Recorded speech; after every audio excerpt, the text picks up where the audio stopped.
I hereby call the 2,261st meeting of the Milwaukie City Council to order. Please join me in the Pledge of Allegiance. I pledge allegiance to the flag of the United States of America and to the republic for which it stands, one nation, under God, indivisible, with liberty and justice for all. Mr. Mayor, before you start, can I just say that I left my computer at home, and so if you see me looking at my phone, it's because it's my stand-in computer today. So I don't want it to look like I'm just checking email or something. So I unfortunately left my computer at home too. Okay, first up we have the Milwaukie High School Outstanding Student Achievement Award for January 2018, presented to Amy Wenger. And Principal Pender will be introducing her. Good evening, Mr. Mayor and fellow council members. And Councilor Beatty, I'm glad you clarified that and asked permission, and so your phone wouldn't be confiscated during class. I mean during a council meeting. That's what we do. Yeah. I'm proud to present our outstanding student for the month of January is Amy Wenger. Amy's a very accomplished student, 3.98 GPA. Means she has 1B. Hopes to keep it that way this semester. And has been active in a lot of different ways in the school and leadership in activities, singing. In fact, she just was with our choir down in Eugene at the Oregon Music Educators Association. They had to audition for the to perform during the conference, and so it's quite an honor to be selected. The choir was. So Amy is one of the choir members that was performing down there in front of all the state choir directors. I got to go down and introduce them, and so it was fun to see and quite a performance. I'll let Amy tell you a little bit about her college plans because she didn't have that on her resume, and I forgot to ask her, and so I'll let Amy do that. So far, at the moment, my plans are attending Biola University. I also have two others I'm looking at, Abilene Christian University and Oklahoma Christian. But my top one right now is Biola University, and Can you spell that? I don't think I'm familiar with Biola. Okay. Yeah, it's in Southern California. Okay. And I'm looking at going into interior design. And so I'd probably major in either design or business, because that could really help you. And so those are my plans right now. I would be really excited to attend Biola because I visited in 2015, and it's just such a great school. You know, a lot of passionate students. It was a beautiful college, and the teachers just seemed so nice. So, yeah. And I wanted to present Amy back in November, but she couldn't make it because she was rehearsing for the singing Christmas tree.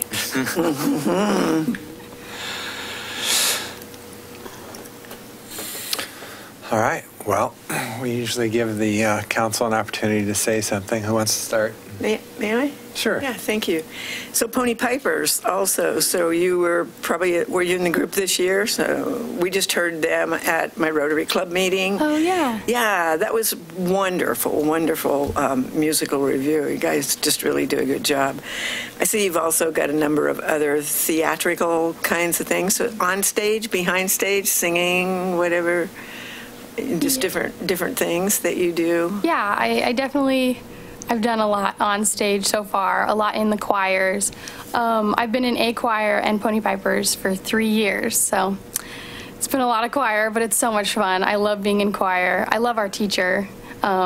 she's honestly so talented. She's so amazing, and we've learned so much from her. Last year we got second at state, and it was just, I feel like she did it all. It was amazing what she did, and she helped us learn so much. Yeah.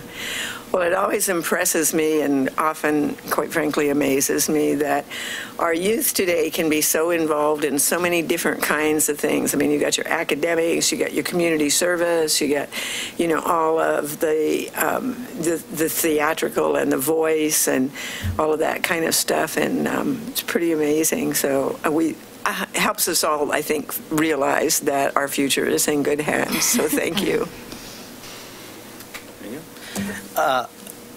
On the musicals that you've been in, of those 4 that you had listed on your resume, which one was your favorite and why? Ooh, I would have to say probably Little Shop of Horrors. That was my sophomore year. Okay. And I just loved that show. It was like, the music was upbeat. I mean, maybe the storyline isn't as upbeat, but I just loved the music. And I played one of the girls, they called them doo-wop girls, and it was just so much fun. It was such a great part, so, yeah. All right. Well, I'd echo what Councilor Parks said. As we have said many times on this dais, the quality students that Principal Pender brings to us is amazing, because it's not just academics, it's very well-rounded. And I see you have tennis, you've got your theatrical stuff, student government. I mean, very well-rounded, and so we're very impressed, and I wish you the best of luck in your college. Thank you. Pretty amazing. I'll go. I'm also always so impressed by the students that come here and get to highlight some of their successes, and I want to congratulate you on those. And I also want to thank you, and I see some proud parents with phones or guardians behind you. And so thank you for your contributions as well. And it's just, and to hear you thank your teachers and be excited about a college because of that as one of the reasons why you want to go to a particular college. I mean, that just, it's humble and so wonderful to hear from a high school student that's an influence on you. Because I don't know, even though it's true, I'm not sure that every teenager, certainly I was probably one of them, who didn't necessarily give my parents enough credit at the time, so or my teachers, even though I look back at them very fondly. So congratulations on and to all of you on just this rich experience and this wonderful resume that you're taking with you forward to college, and good luck to you. And Thank you. Well, and so I'll just second what everyone else said about what a great, well-rounded student you are. The one thing I will say, we've had other students who had some choir, but your resume just shouts singing. You have singing in so many forms, and I was almost tempted to ask you to sing for us, but I won't put you on the spot. Maybe to talk about something other than the singing, could you tell us a little bit about your work with the Red Cross and the American Cancer Relay for Life? Yeah. So student government, we always run blood drives. So in the past, I had volunteered through student government, but this year as a senior, they gave us the opportunity to be a coordinator. So that meant we were in charge of getting the students to sign up, advertising, and making sure the event goes off smooth. And so this year, we have planned 3 of them. 2 of them are at Milwaukie, and 1 was at New Hope Church. It was over winter break. And so I did that this year. I was the coordinator, and that's been a great experience too. It's different than volunteering because you have a lot more you're in charge of, but I'm glad I did it. It was a good experience. And then with Relay for Life, with the American Cancer Society, this is my first year helping plan that event. I had attended the Relay for Life through Milwaukie High School for 2 years, but this year I'm in charge of registering students, making sure we get lots and lots of attendance, and making sure they pay their dues and get their $100 in. So, and do they? That's usually in the summer, right? It's after school is out, or is it before school is out? Before. We do it in May. Oh, okay. Great. So you'll do it before the principal starts putting things up in the field? We usually do it at Alder Creek. So you do it at Alder Creek. Okay. Well, again, good luck to you. You have a great resume, and we'll look forward to seeing what you do in the future with your college and everything. Thank you. Thank you.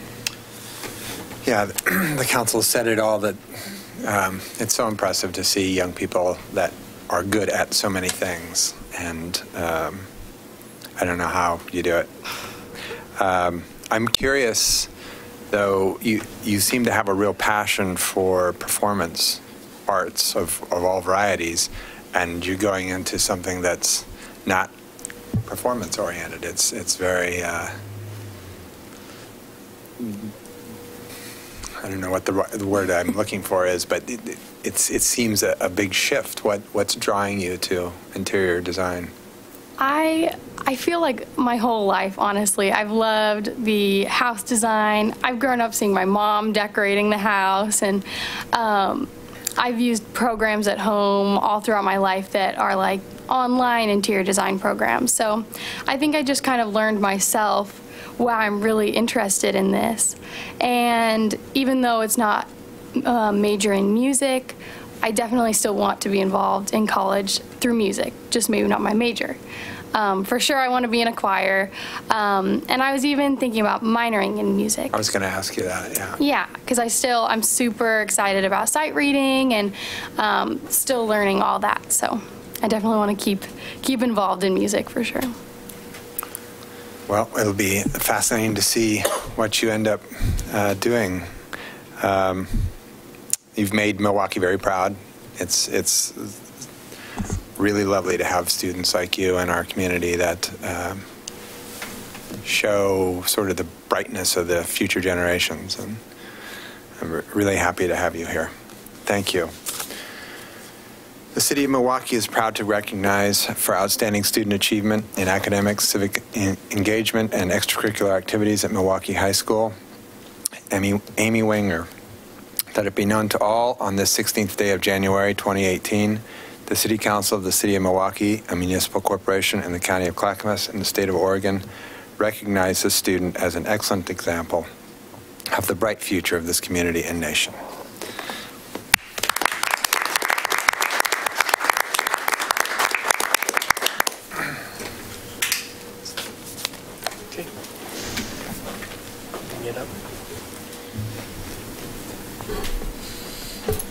Thank you so much. Thank you. Congratulations. Thank you.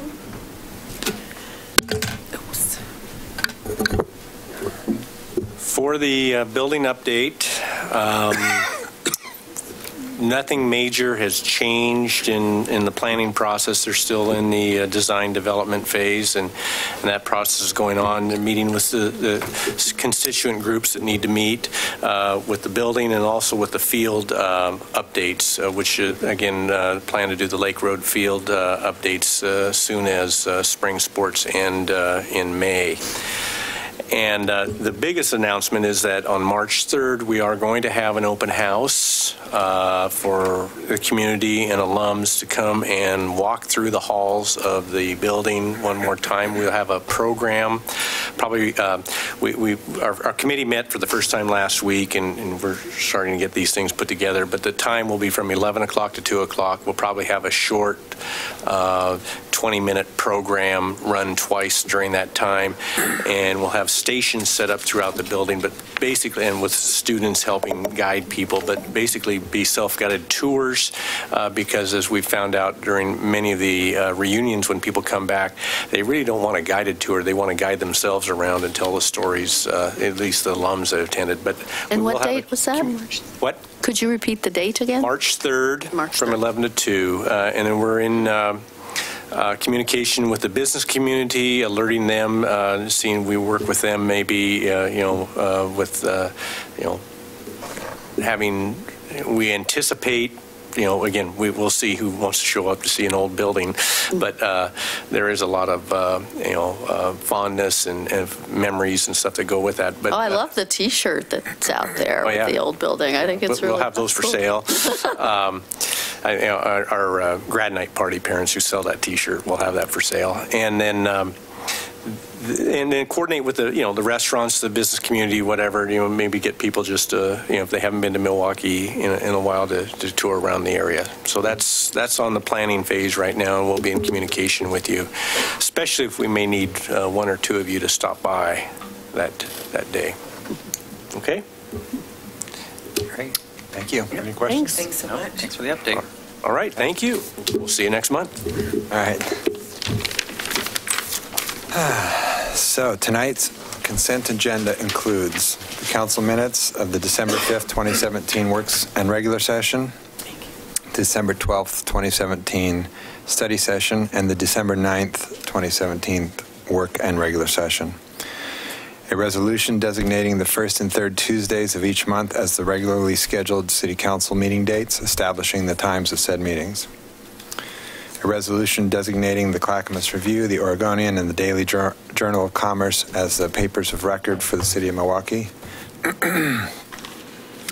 A resolution appointing Mark Hilton, Patricia Cronin, Britt McCann, Catherine Heisey, Linda Blue, Elena Wozniak, Vincent Alvarez, Andrew Taylor, and Eric Freed to the city's Climate Action Plan Committee. A resolution approving the proposed transfer of Meldine's Sanitary Service, Inc. franchise area to Hood View Disposal and Recycling, Inc., amending the list of franchised haulers to reflect the transfer. Approving Oregon Liquor Control Commission applications for Casa Bruno, located at 9304 Southeast Main Street, for a change of warehouse location, and King Curry Thai Cuisine, located at 4208 Southeast King Road, for greater privileges. Does any member of council wish to remove an item from the consent agenda? Thought we had discussed the municipal court judge contract, if we're making a motion to update that from truancy court to attendance court. Oh, it's F. on. Yeah, it is. It's Item F. F. Oh, you didn't read it. It's not. I don't have it in. It's not on the script. That was. It's not on the script. Well, that was handy. Not on the script, but it is on the consent agenda. My apologies for not including it. But Okay. there is a resolution extending the municipal court judge services contract and clarifying payment terms. It is in the consent agenda. Okay. So I move that we remove item 3F from the consent agenda. Well, let's just name the item instead of, because I have Okay, different F than you okay. have. Which is, per the agenda, per the official agenda, remove item 3F, which is approve extension of municipal court judge contract. Okay. So, other than the municipal judge contract, And I'll move to approve the consent agenda. I'll second. okay, it's been moved and seconded to approve the consent agenda, removing the municipal judge contract. All those in favor? Aye. Opposed? None heard. It passes unanimously. So, let's do the municipal judge's contract quickly. That's a very quick one. We just want to change one word from truancy court to attendance court in the contract to reflect the conversations that we've had and the understanding that that's how it's being called. And to be clear, so this is a Scribner's change. This is specific to how the judge and the school district reference back to this type of court instead of it being a change in the actual proceedings. So, I would entertain a motion. I move to approve the municipal court judge contract. Do you want me to read it? With that. No, that's it. That's it. I move to approve the resolution, approving the municipal court judge's contract, Can I have that? You're the only one that has an actual copy I'll of it. second it. It's been moved and seconded to approve the extension of municipal court judge contract, a resolution. Is there any further discussion? No. All those in favor? Aye. Aye. Opposed? None heard. It passes unanimously. Change to this text. Do I need to reference the change in the Yeah, we're fine. We're okay? Okay. Thank you. I thought maybe it was on next week, so it wasn't in here. Yeah. All right, audience participation. This is the part of the agenda during which council will hear citizen statements regarding city business. Those wishing to speak must fill out a green speaker card available on the table in the hall and identify agenda item number 4, audience participation. As council has other business items on the agenda this evening, speakers will be limited to 3 minutes each. Because the information provided during the public comment may be new to some councilors, the city manager will respond at the next council meeting to those comments that require follow-up. Before we begin, is there any follow-up reports from the December 19th, 2017 audience participation, Ms. Over? There was a discussion from one of our constituents who's in the room tonight about the EOC and how we provide emergency services. We've had a discussion with the police department and are intending to have that covered by Captain Dye now that Dave has left our office. So we will continue to provide that as an in-house service with the expectation that we do need to update our plan. Thanks. Okay. Thank you. So, anybody? Audience participation? No? All right. Public hearing. Kellogg Creek Rusk Road Plan Development, PD-2017-001, continued from November 21st, 2017.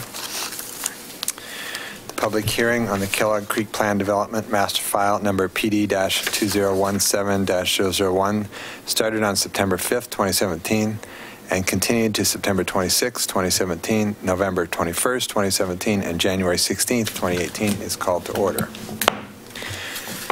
On November 21st, 2017, the council voted to continue the hearing on the Kellogg Creek Plan Development File number PD-2017-001 to this evening. Tonight, the council will consider any new information provided by the applicant to date and will reevaluate the status of the development application. Does any member of council wish to announce any ex parte contacts or actual or potential conflicts of interest? No. No. No, none further than we did on the very first hearing. Does any member of the audience wish to make any challenge to any council member's impartiality or ability to participate in this decision? Seeing none, I will now entertain any objections to council's jurisdiction to consider this matter. Seeing none, does the applicant have any new information regarding this application to share with council?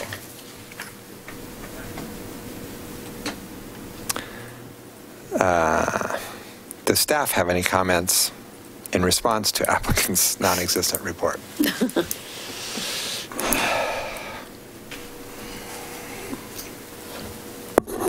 Good evening, Mr. Mayor, councilors. I'm Brett Kelver, Associate Planner with the City, Milwaukie. We did have some contact with the applicant team a couple weeks ago with questions about whether there was going to be information provided to staff with enough time to include it in a packet for this meeting and to have a chance for some analysis and review. We were informed at that time that that was not going to be forthcoming in advance of the hearing, and therefore our expectation was that at best we might end up with the applicant here tonight to indicate their intention and provide some additional information. That does not appear to be the case. So I guess I'm guessing at the moment. We'll certainly try to get back in touch with the applicant team tomorrow to find out what their intentions were. I was not riding hard on them leading up to this hearing to see if they were still planning on attending or make sure we all had the date right, or if they needed assistance in arriving to the City Hall. So at this point, I think our figuring is that, well, I mean, you have options before you. We're prepared to move forward with providing recommendation or findings for denial if that's the direction you want to go, or if you want us to, if you want to put this on another agenda and have us query again to see if the applicant wants to move forward. They have extended the land use clock to February 21st, which would be the day after your second meeting in February, with the idea being that we thought if there was going to be new information tonight, that might give us time to get through well, we probably were going to need another extension anyway with him, but to get into February with more hearings. So beyond that, I guess that's all the information I have. Isn't anything they come back with, I mean, if it's substantially different, don't they have to go back to Planning Commission anyway? Or can we? I think you have some discretion there. I think you could decide that you'd like the Planning Commission to review substantial revisions and come back to you with another recommendation. You could also, I guess as I understand the plan development provisions of the code, you could also continue to discuss any significant changes yourself. I'm not sure there's a clear line about how different at some point if a proposal was very different, whether it would actually need to maybe just start all over again as a brand new application. But I think there's a little flexibility there based on how different revisions might be. Well, I guess this is the second meeting where they haven't shown up, right? And so I'm not inclined to hold it open. I'm ready to go for findings for a denial. Personally. Yeah, I mean, I think if they're not even going to show up, they know where we meet. They've been here several times for Planning Commission and then us. Unless you think there's really some potential for confusion about what night it was, then, I mean, I don't see any reason. Did you get a sense from them when whoever spoke to them, that they are actually continuing to work on this, or they just sort of walked away and just don't care? And the last indication that I got from the applicant's representatives, so the folks from the Dowell company, was that it sounded like the main applicant, Randy Myers, was working himself on some revisions to the plan. There had been some periodically over the course of the project. I think there's been some indication that there maybe been some internal financing and funding issues in terms of the relationship between the consultant team and the applicant in terms of paying for services to continue the project moving forward. So we haven't heard anything in detail about those arrangements in the last week or two, but I think that's part of what contributed to there not being materials ready at an earlier deadline that we suggested much earlier in December, actually, so that we could be ready for this. Denny Egner, Planning Director. We were under the impression that Randy was going to come tonight and basically sort of confirm some of the discussion that we had, that I had with all of you a month or so ago about they were interested in coming back with a proposal that was at minimum density. And one of the questions that Randy had, and I told him that I thought that council had concerns about the way access was proposed, and I was expecting him to come back and have some additional questions about that. So we thought that, and we were kind of worried about how that might work here with a discussion with the council in the middle of the hearing, but we talked with Dan Olson about how to structure that and thought that it could work. So we really fully expected that there was going to be some exchange, some conversation, some sharing of new information, and hopefully that the council would kind of reconfirm some of the things that we'd explored here a month or so ago. All I can expect is that Randy didn't understand the date, because I thought that he was still interested in coming here. But has he been in communication with you guys recently at all? I haven't talked with him in a couple weeks, but you know, and Brett had the last conversation was Brett had with the Dowell representative, and again it was Randy's working on an alternative and alternative financing. That was maybe 2 weeks ago. Yeah. So it's kind of awkward. I mean, we can't keep doing this. Right. No. Well, we can, but I mean, I think you guys have other things. I think you guys have other things to do. I mean, I gotta. we should have followed up to make sure he was coming, is what I think it comes down to. I feel badly about that, but they should know, this was the date it was continued to. Yeah, I don't know if I want to accept that apology, because I think that notice was properly given, and this has been on the Brett and I agenda for quite a long time. So Brett and I had the same conversation just a moment ago there, and said he should know that tonight was the night. But I feel kind of like it. I don't know. Maybe he didn't realize. Maybe he just didn't do it. I don't know. Ann looks like she wants to say something. But that's the thing. We have no idea what's in their minds at this point. We don't have any idea of what's in their minds at this point. We can't speak for them. The question really to council is, do you feel like there's an opportunity here that you want to try and give one more moment to, one more meeting to, or do you feel like at this point it's going to be substantially different enough that you feel like you're ready to rescind, especially since they didn't show up tonight, and have them go through a process at a future date? Well, I have a question around that. So let's say something unforetold happened and they couldn't make, somebody's child was in an accident or, God knows. Mm-hmm. What are the repercussions if we should? Well, we don't have findings to deny, so we'd have to come back another meeting. Anyway. We have to deny the findings from the first hearing, don't we? I think that's the key procedural point, is that you would make a decision if you were going to deny, to tentatively deny tonight, request the staff that they prepare findings. That would give you some time. If something happened, you could always not enter your final motion and reopen the hearing. But then we have to. We would have a notice question. Yes. Yeah, it's a waste of your time if they. So, well, it sounds like, I'm not telling you how to do your job, but it sounds like if that was where we headed tonight, a phone call tomorrow morning to say, did we just forget what is going on, before you put a lot of effort into. Well, I would say the council, if it happens, I would say the council's voted to deny. But, that'll be at the February 6th meeting. They were made aware that tonight was the night. Yeah.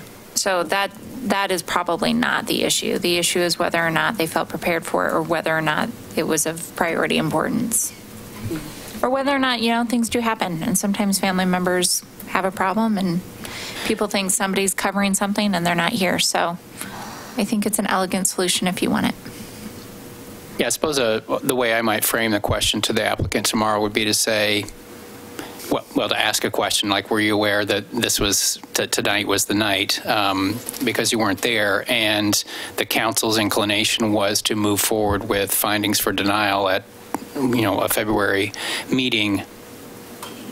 Did you actually have some intention of trying to move forward with the project? And I guess a question of council would be, if the answer to that is yes, are you inclined to, I don't know, like have him come to the February 6th meeting? I don't know what your agenda is like. I know you guys have a lot of things to do, but it'd be revisited the 6th and see if he's willing to extend the land use clock again and make an effort to come back at a future hearing with an actual revised proposal. Or.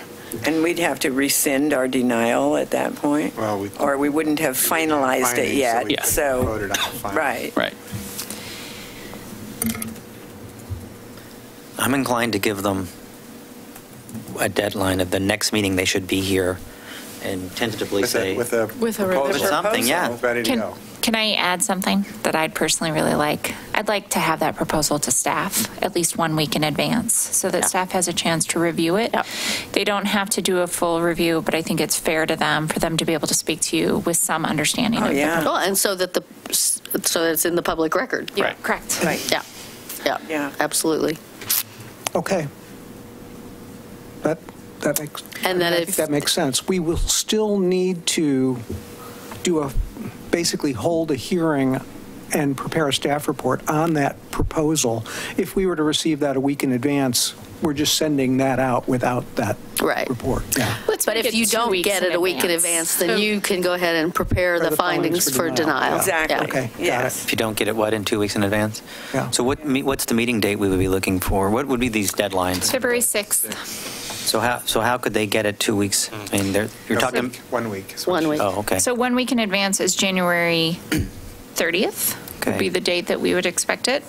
At the very latest, I would say that if this were done to our typical standards, they would need to have it to us by next Tuesday, which is the 23rd. Right. And, I mean, it would seem that if they've been working on something and they got some ideas, that certainly that sounds like a fairly doable kind of situation. These are professionals. I mean, so they have an alternative site plan that was done. I mean, I saw it before I talked with you. I didn't share it with any of you just because I was trying to not enter exhibits into the record that weren't final or ready to go. But I think I described in words fairly well what they were thinking of. So he actually has something he could bring and talk about. Yeah, so that shouldn't be a problem for him to get that if he's serious. Yeah. So if he has it already, he has something apparently because you've already seen it. So then there's the question, they just need to show up on the 6th or? Well, they have to provide it to you again by the 23rd or whatever, but they need to show up, but I also need to know that that's going to be what's presented to council. So the piece that's uncomfortable for me is that we were having discussions this week about what was actually going to be the content for your review, and that just doesn't give staff any opportunity to really give you input. So I'd like confirmation from them if this is the design, that this is the design that'll be presented to you and there won't be amendments made prior to the presentation to council. And truthfully, I think, we've been like 3 months now, or, more than 2 months between meetings waiting for them. This is, like I said, the second time that we were expecting them to be present and they weren't present. So I'm not inclined to cut them a lot more time. I think that's a reasonable. One of those was that assisted living loop. Yeah. Right. He actually was trying to come to agreement with an assisted living developer. Right.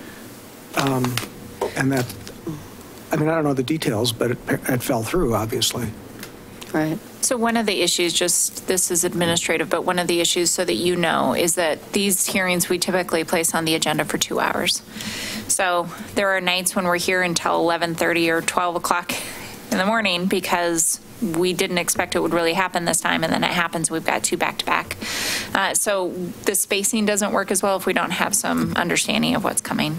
And it means that you guys end up with these really short agendas and then these super long marathon agendas when they finally come through. Well, if it wasn't that this was about housing and when we need housing so much, that I'd cut it now. Right. Because it's frustrating. But it is about housing, and that's of vital importance to us, and that's the conundrum. I also don't want staff to have to do a lot of work in preparing findings, and it turns out they show up and they've got some sort of design. So I guess I feel like I still would give them the opportunity. The materials need to come in at a certain date, and if they're not there at the next meeting, then I'm done. Yeah.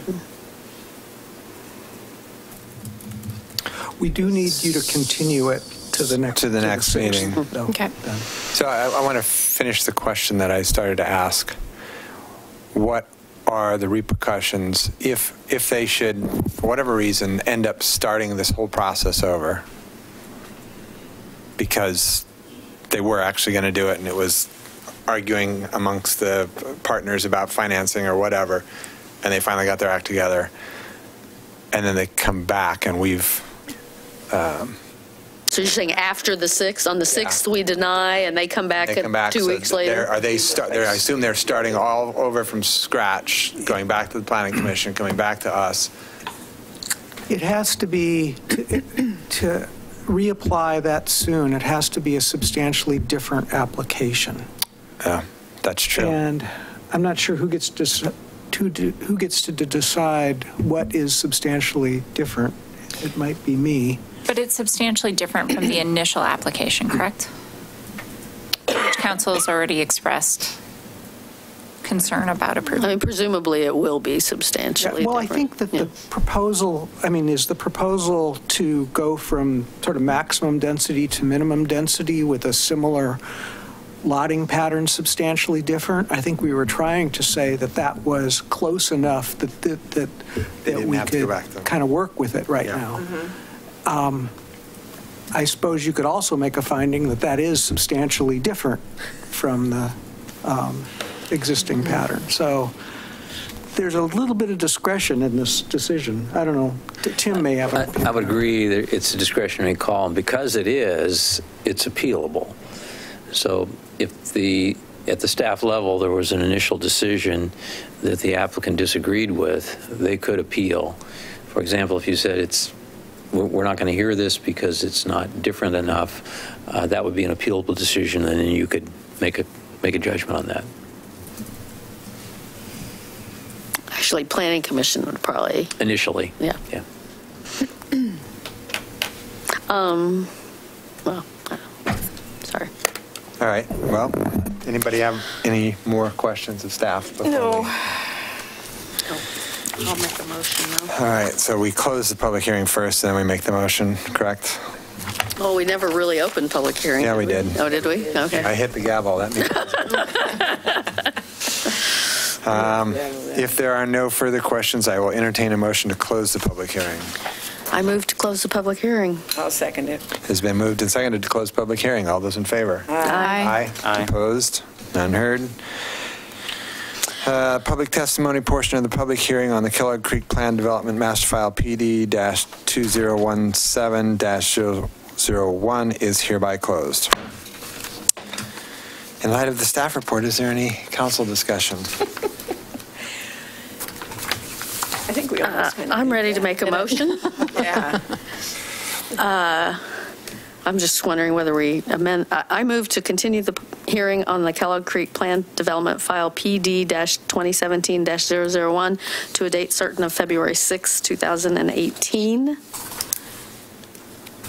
Do we need to also say that if the stuff about the applicant, the date, deadline, and the... I don't think so. I think that's understood, and the staff can communicate that to the applicant. Okay. I think what's key is that you indicate the direction you want to go and when you want the findings brought back to you. All right. So I move to continue to the date certain of February 6, 2018. Don't we also need a motion? Do we do it in two different motions? A motion to deny on after that, or... You can combine them in one if you're clear about, yeah. Okay, let me try again then. Okay. I move to continue the hearing on the Kellogg Creek Plan Development File PD-2017-001 to a date certain of February 6th, 2018, with a interim decision with instructions to staff to prepare findings to support a denial of the application. All right, thank you. Okay. I'll second. I'll see if I can repeat it. Yeah. I move to, it has been moved and seconded to continue the hearing on Kellogg Creek Plan Development File PD-2017-001 to a date certain of February 6, 2018, with instructions to staff to be prepared for To prepare findings. To prepare findings for a denial should the applicant not be prepared to move forward on that date. Is there any further discussion?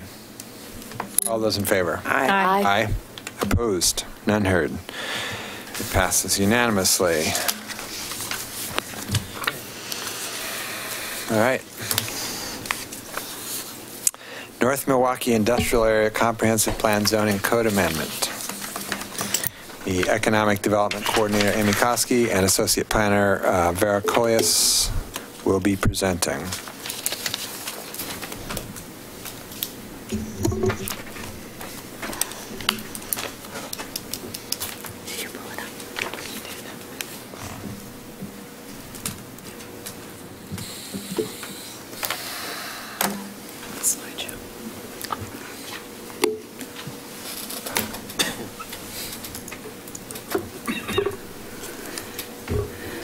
Good evening, Mayor Gamba, members of the council. I'm Amy Koski, Economic Development Coordinator, and here with me is Vera Coles, Associate Planner.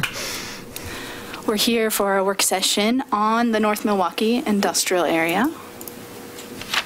We are not asking for a decision tonight, but just to talk about the purpose of this work session. It's to frame the proposed code amendments and be sure that the council is familiar with the code package that will be coming before you at the first public hearing on February 6th.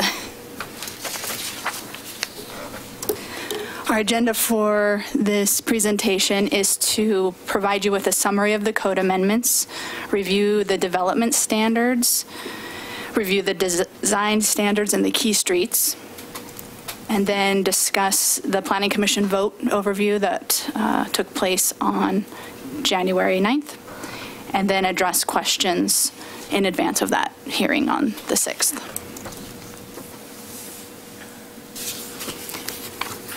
So the summary of the code amendments includes reducing the total number of the zones in the NMIA from 5 to 2 zones. We're proposing to combine the manufacturing zone and the Tacoma Station area overlay zone, subarea 4, into a new North Milwaukie employment zone, NME. The primary uses in the NME zone are intended to be used to involve production, manufacturing, processing, and transportation of goods, as well as providing opportunities for higher intensity employment, such as production-related office, laboratories, and research and development. Service-related office and commercial uses are intended to be incidental, that are minor in relation to the industrial uses on a site and should be subordinate and accessory to those industrial uses. Next, we're proposing to combine the Tacoma Station overlay zone subareas 1 through 3 into a single Tacoma Station area mixed-use zone that we're calling the MUTSA.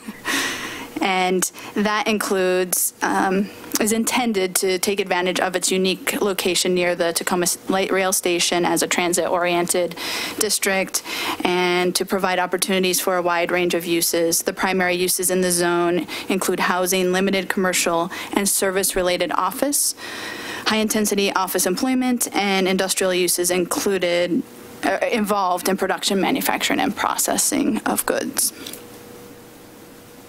The other details of the code amendments will be to delete the Tacoma Station area overlay zone, and also to propose language that's organized in a way to be more consistent with our commercial mixed-use zones in the zoning code.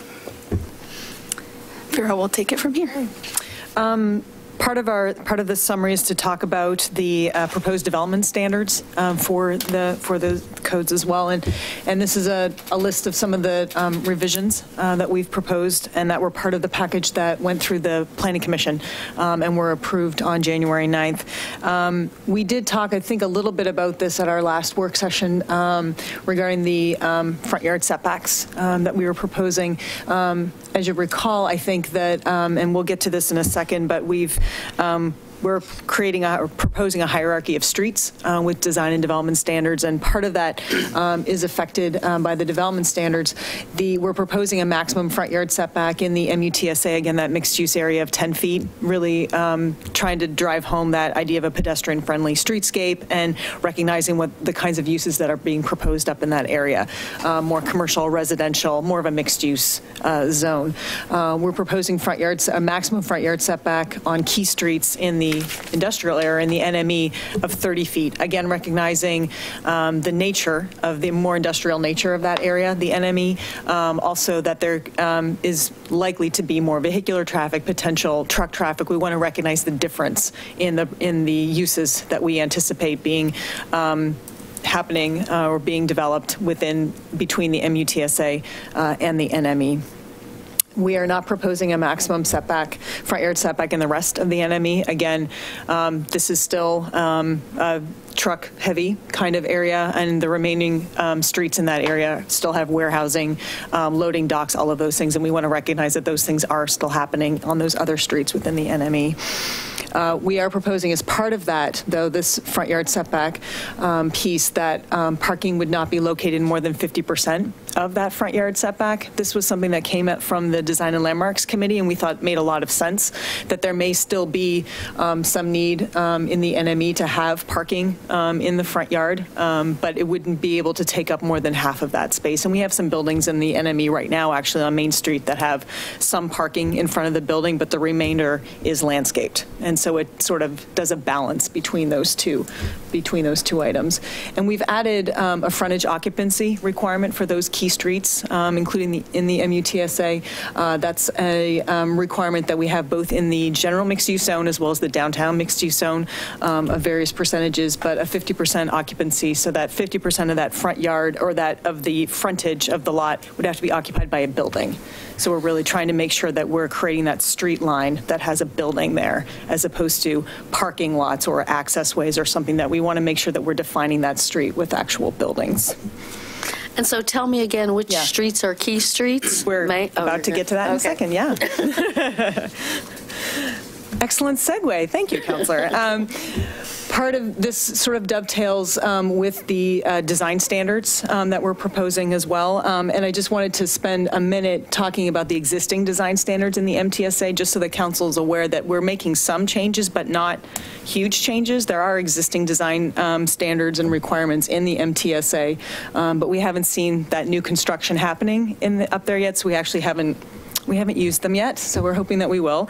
But the existing MTSA code includes design standards for all new construction and all major exterior alterations that include in what we're talking about as the MUTSA area, the sub-areas 1 through 3, and on Main Street in sub-area 4. So in that NME, only Main Street is called out in the current code and the existing code as a key street, even though it's not referred to that way, that would trigger the design standards. The applicability in the current code is demolition or replacement of more than 25% of the surface area of the roof or of an exterior wall, or floor additions that exceed 250 square feet. It's a pretty low threshold to start triggering requirements, but those are the kind of key applicability pieces. And I just bring that to your attention because we're going to talk about this in a second for what we're proposing.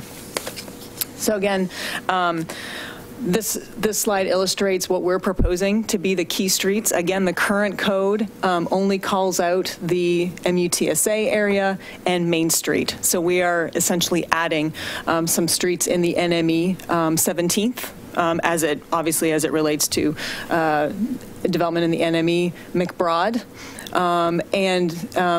We are calling out the corners, so that if a key street has a corner, we want to pull that design standard around the corner. So corners are one of the design standards that we've added to the list that does not currently exist in the design standards in the existing code. We are also proposing that Ochiko be one of those key streets as well. These are streets that are either kind of entranceways into the area. They do abut residential development in some cases. McBride, in particular, as it runs essentially parallel with Johnson Creek, there's some real opportunities there for some interesting development to take advantage of that amenity. And the NMIA plan highlights McBride as one of those streets that could have some interesting redevelopment opportunities there and really take advantage of that resource. So we've identified that as a key street as well.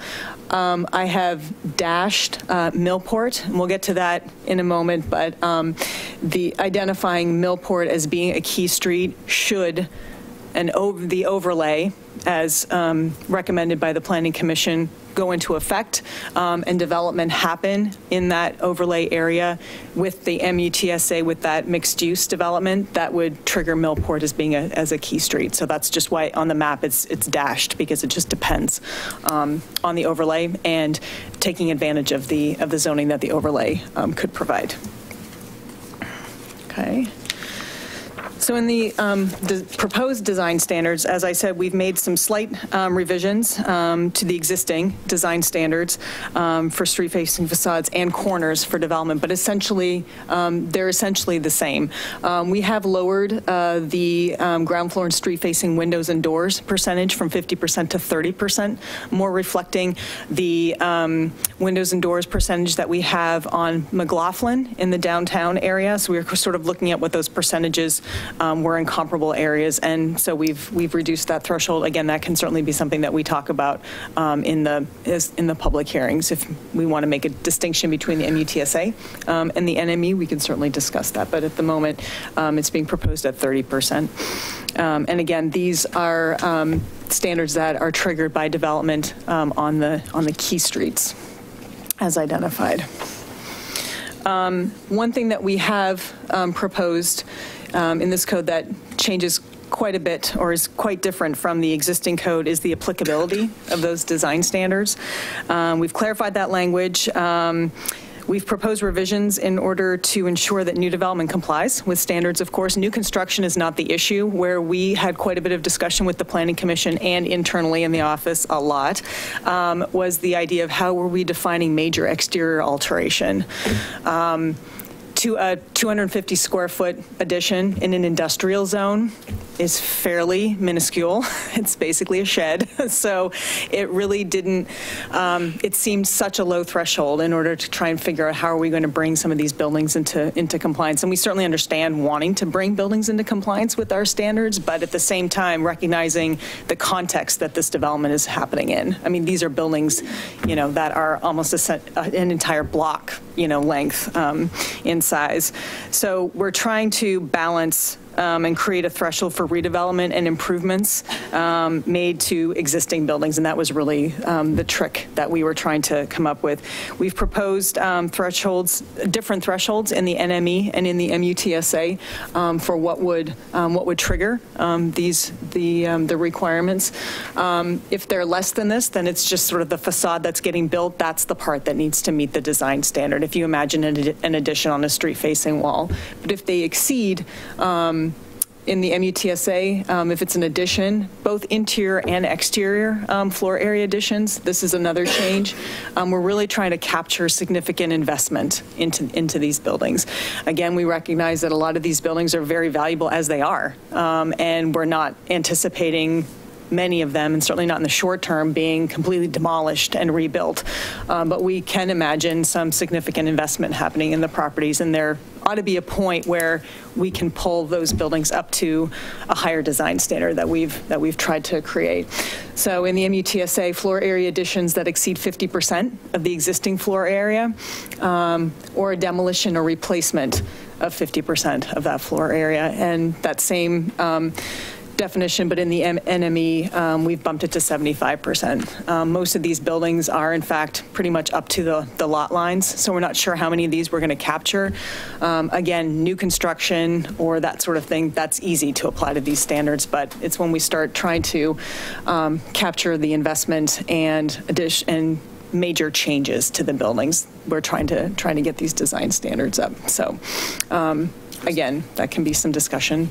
You may have said this, and I'm sorry. Yeah, but sure. Are these rules only applying to the key streets? Key streets, exactly. Yes, yes. These are all just key street. Thank you for the clarification. Again, this map compares the current zoning to the proposed zoning, and this is a segue, so you know the map. So on the left, you see the current zoning with the multiple zones, and on the right, the proposed zoning. 2 zones, the MUTSA in the northeast, the remainder of the area being that North Milwaukie employment area, and you see in the southwest corner the Planning Commission recommendation for the Millport mixed-use overlay. We'll be talking about that in a second, but again, as we mentioned in the last work session, and maybe you watched the video of the movie of the meetings, the NMIA movie. There was extensive discussion about that area. Prone to flooding and so on. So there's a lot of discussion. We anticipate significant discussion during the hearings as well. But the recommendation from the Planning Commission was to approve an overlay, a mixed-use overlay for that area. And this map just to kind of get into slightly into the weeds a little bit about that overlay. Staff will be presenting 2 options to the council for the public hearing, one that includes the overlay and one that does not. That would reflect council's direction coming out of July when the NMIA plan was adopted. So again, we'll we'll have an alternative that's consistent with the original decision by council and one that's consistent with the Planning Commission recommendation to council. The overlay would permit development as in the MUTSA, so the language is intended to reflect those uses, except that it would not permit standalone residential development. So any residential development proposed in the Millport mixed-use overlay would need to be part of a mixed-use development. It could not be standalone residential as proposed right now, or as recommended for approval by the Planning Commission. The language, again, after extensive discussion at Planning Commission, also provides for the rebuilding of the mill end store to the square footage that currently exists. The adopting ordinance would include an effective date and a sunset clause, so there would be a sunset date for the overlay.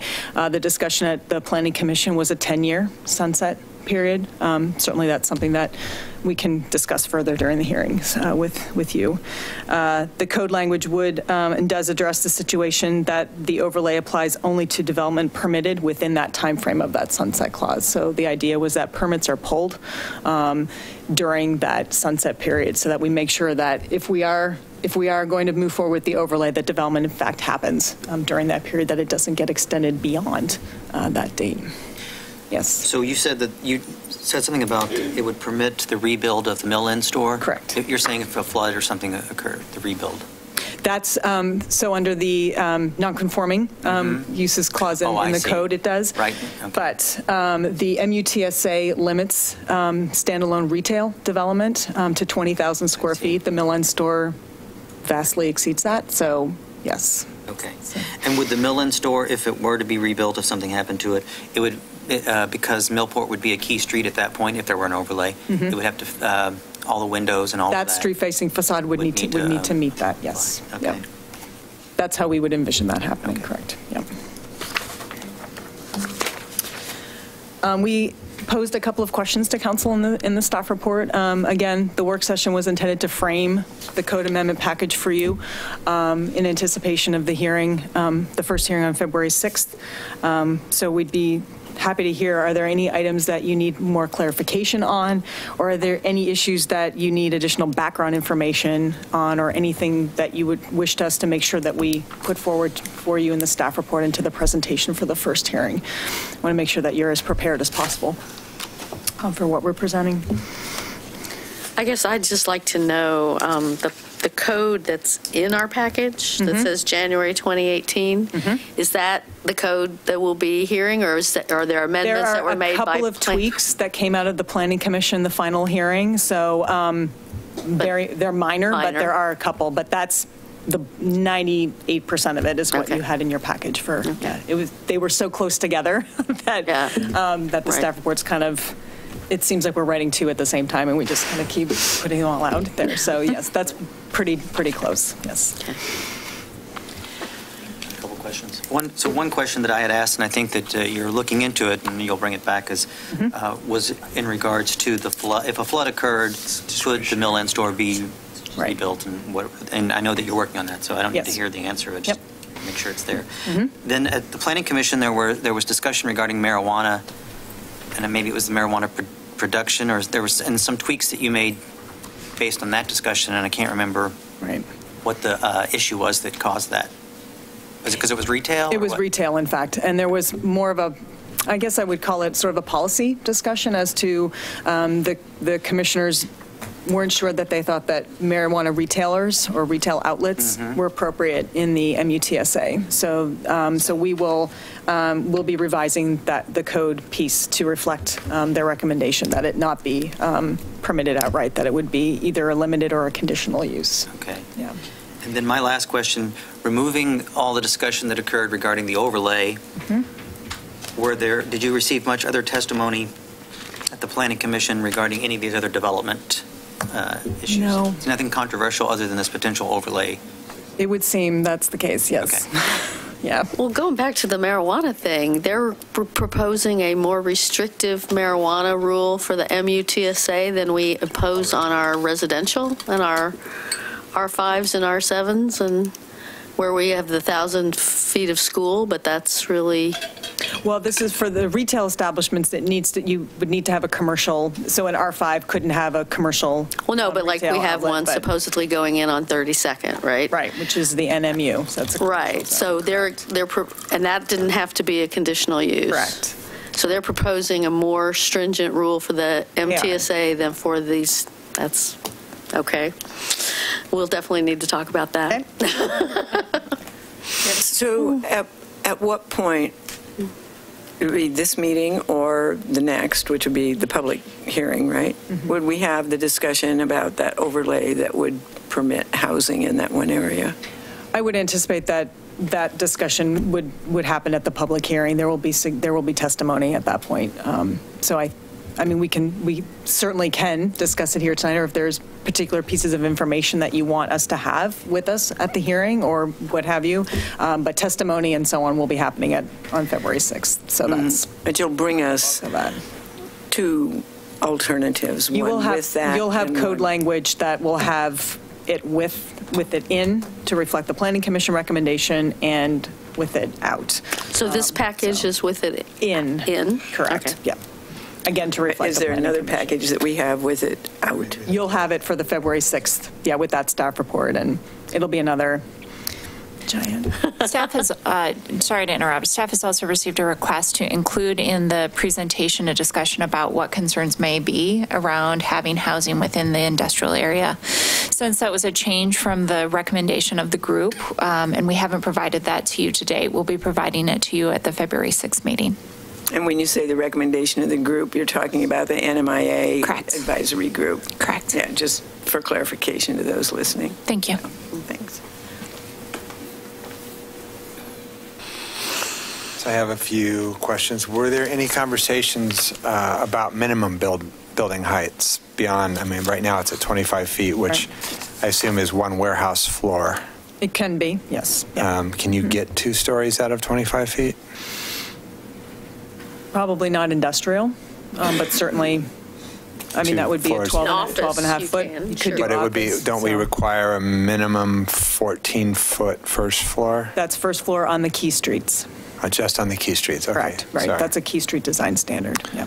So I think that's going to be something I'm going to want to discuss. A minimum building height throughout the NMIA? A different minimum building height, yes. Okay.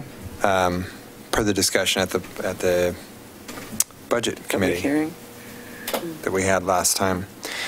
Does any of this code anywhere, and I was looking for it specifically, but it's easy to get tangled up in this code. Does anything in this code conflict with the current uses that we're seeing in the flex spaces, the current way that flex space is being used? Does this code make it easier? Does it make it harder? Does it do anything at all to flex space? As far as flex space is concerned, it's the same, because it's the same industrial uses and so on. What it does include, I mean, well, flex space is built out a little bit differently, but certainly in the NME, we're opening up more opportunities for office development that is not currently permitted in the NME. But art. Oh, thank you. It does. We've created a specific use category for art. And artist studios and more design type industrial uses. So you could imagine sound stages and recording studios and that kind of thing. So I'm not sure that we wouldn't be permitting it now, but it's very clearly laid out in the code that we're proposing that is something that would absolutely be permitted. Yeah. So I want to get some clarity. We talk about industrial, and we list a lot of the industrial uses, and there's sort of this fuzzy area between heavy industrial and light industrial. Right. And I went through this kind of trying to imagine worst-case scenarios, right? Mm-hmm. So imagining a heavy metal smelting firm right next door, or maybe as the ground floor to residential above, and seeing all kinds of potential for ugliness, not just in complaints about it smells bad, it's loud, blah, blah, blah, but the occasional, horrific accidents that occur, potentially affecting people in residential. And, you know, I understand the philosophy that we're aiming at having as flexible and open zoning as possible to see kind of what, where would that starts to go. But I can imagine a scenario where, because of the way things come in and timing and all this stuff, we could end up with just exactly that thing. And wonder, is that really a good idea? Do we really want the potential of having heavy industrial that has the potential for accidents right next to or even in the same building as residential? And it's not necessarily a question you have to answer tonight, but I think it's something we should be thinking about and exploring, because 15 years down there. Are you saying that that means that you would rather we not consider residential, or we don't consider smelting and what I heavy industrial? In the industrial area, no industry. When I was imagining this, the sort of the area, the TSA area, clear back when we did it the first time, was that we were talking about light industrial. Right. You know, so a guy making bicycle frames, or right. You know, not things where there's massive amounts of electricity. Okay. You know, being used in really intense ways that have the potential to go south hard. And it's still kind of in there. It's still, the uses as described, pretty heavy industrial is there. And, you know, if our zone went one way or the other way, good. But the potential for it to go both ways simultaneously, or... But don't you think anybody who's financing a development is going to, you know, that's a mixed-use development, is going to have that concern, and they're only going to allow the uses in the ground floor that are... Well, so let's say that next year somebody comes in, they build a mixed-use building, right? And they put retail or you know, workers, live workspace on the ground floor or something, and 4 stories of retail. And then right next door, 3 years later, you get titanium smelting. Or even a change on the bottom floor after the financing's already gone through, the building's already been built. Right, but if it's built for retail, it's not going to be, it's not going to be the kind of building you're going to use to smelt. But I guess, I mean, the neighboring building is certainly, I mean... Maybe not smelting, but there's a range. But there is very close.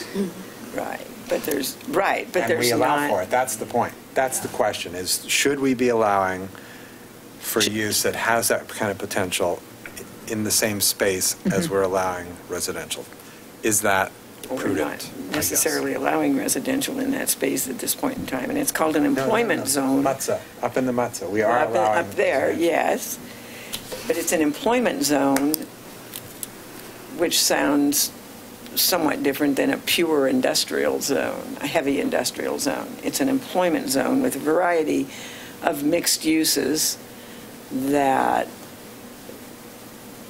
determinations along the way by whether it's the financiers or the developers or the planning commission would be deemed to be appropriate. But there's outright allowances for the smelting that I'm describing and residential. They wouldn't necessarily have to come before the planning.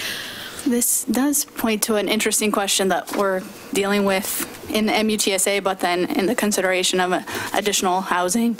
And it starts to get into the conversation about if you introduce residential into a district, then that kind of starts to lead what else you see happen there.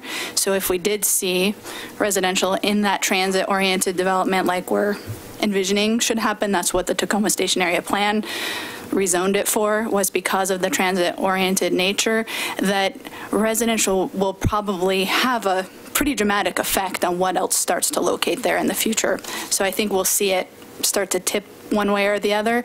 But you're right, is there more consideration we need to take about what uses are allowed and how much do we need to regulate what can be adjacent to each other? But I think to some degree, there's a little bit of buffering that starts to happen with each development, and someone probably wouldn't propose a new residential development right next to a really heavy use, or heavy use wouldn't redevelop next to existing residential. But it does get into the conversation about how far residential will go in a district when you're trying to mix uses. Right. We can bring some case studies on transit-oriented development. I think that might be helpful at the next meeting. I guess what I would ask for is a consideration or a thinking around which of the listed allowed uses would we maybe pull if we decide that we don't want to allow something that's potentially dangerous in the same area as residential. Like which ones would those be? And I mean, there was things listed like chemical mixing and storage and fuel oil distributors. Totally. I think it's a great question. One of the questions that I'd also ask staff to bring back then is, let's say that the existing use is one of those items, and we approve a residential use next to it up in the Tacoma area. It's the grandfathered use is the one that's in conflict. So I think we should probably just have a general overview as to how those types of conflicts are managed by staff. Well, and I think that's one of the, dilemmas about the, alternative proposal that the Planning Commission wants to put in. And we've seen it in the Central East Side and even, like Bullseye Glass and some of these things, it may be that the residential comes later, like the railroads. The residential comes later, but the railroad, the railroad's here to stay. But I think in terms of employment, in terms of industrial lands, it can operate to drive them out.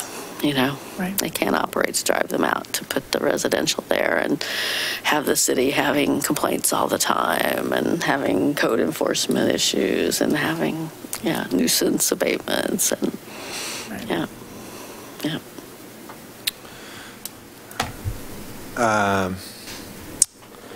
Can I ask, what are some of the heaviest uses right now in that area, in the Tacoma Station area? There's a lot of warehouse and distribution. From a manufacturing standpoint, Precision Cast Parts has a couple of different building locations. They're in the NME. Okay. There. They're not in the Tacoma Station area, though, No. right? But we currently would allow We them. would allow Anderson it, Dye. but I'm just wondering what's there now. Anderson Dye is in that area. in that northern area. Okay. And there has been some conflict from noise, I believe it was, with some of the neighborhoods in Ardenwald, some of those streets there. So that was a noise issue, I think. There's a tile or a countertop granite manufacturer up in that northern area as well on the west side of McLaughlin. Those are the ones that come to mind. That's the kind of light specifically. industrial that I can imagine mixing okay. It's the right sound barriers. Right. There's not horribleness that can happen. Well, so you're talking about this table 19.312, the allowed uses. Allowed uses, Yeah, I remember going over this in excruciating detail last time around, but you're right, this first category, there are a few things in here that could. What page are you on, Lisa? RS 102. The first category under industrial? Under industrial manufacturing does say, I just looked for that. Fabrication of metal products, products made from rubber, plastic, or resin. You could have a fair amount of chemical, It's kind of a catch-all. They also talk about category that means and everything, biosciences, food and beverage processing, Right, there's other- software, electronics, printing, foundation. Those are all things we want to have there. Right. That's why I'm saying we might want to parse our list a little more carefully, is all I'm saying we might want to consider. Yeah. As it relates to the Leaving most of those MUTSA, kind of things in there. it's specific, Well, around housing. where residential. Anywhere we're going to allow Right. housing, we Okay. need to consider not allowing heavy industrial that has the potential for accidents. Do we define heavy industrial versus light industrial? We don't make that Do not. distinction. We No. don't make that distinction. No, It doesn't look like it because in this code they're in there No. together. That's one piece. we do not. Just as a point, and I'm looking at the underlying crossed out section, not the clean section, so it might be fixed in the clean section, but on your overlay zone, the redevelopment date you have is XXXX 2018. I assume you mean 2028 as currently proposed for the sunsetting of the... One that's been proposed for a 10-year sunset. Yeah. Yeah, I think I asked that question to somebody. Page RS 77 in the right underlying cross-out zone. Well, that leaves the year to be open as well to discussion. So yes, the whole thing should just be X's, I guess. Yep. Right. But I assume that was, okay, anyway. You're right, but it is the sunset date. You're correct. Yep. It seemed like I had one. Limiting the size on restaurants, bars, that's kind of throughout, right? Right. How big is the ODAT building?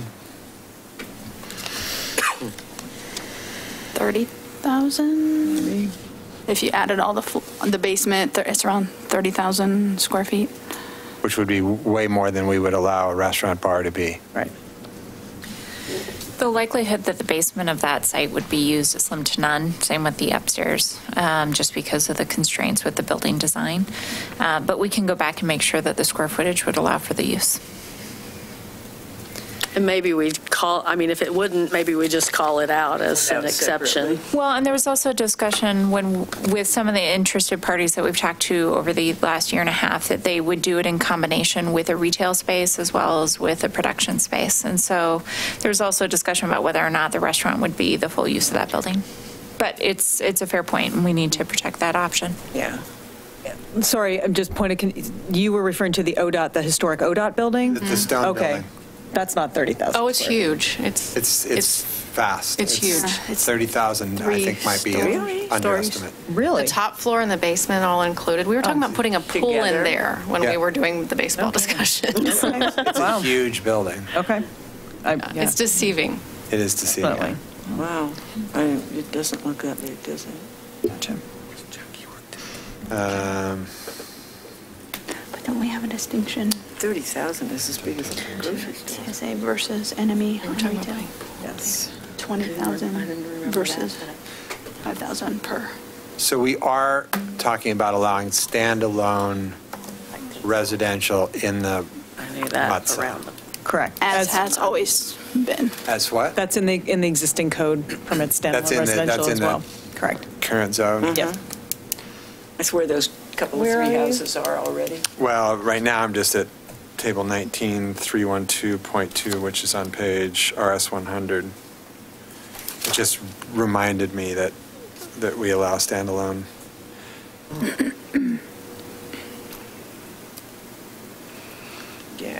By the way, we've been told there's an office assessment going on, an office use or office need assessment.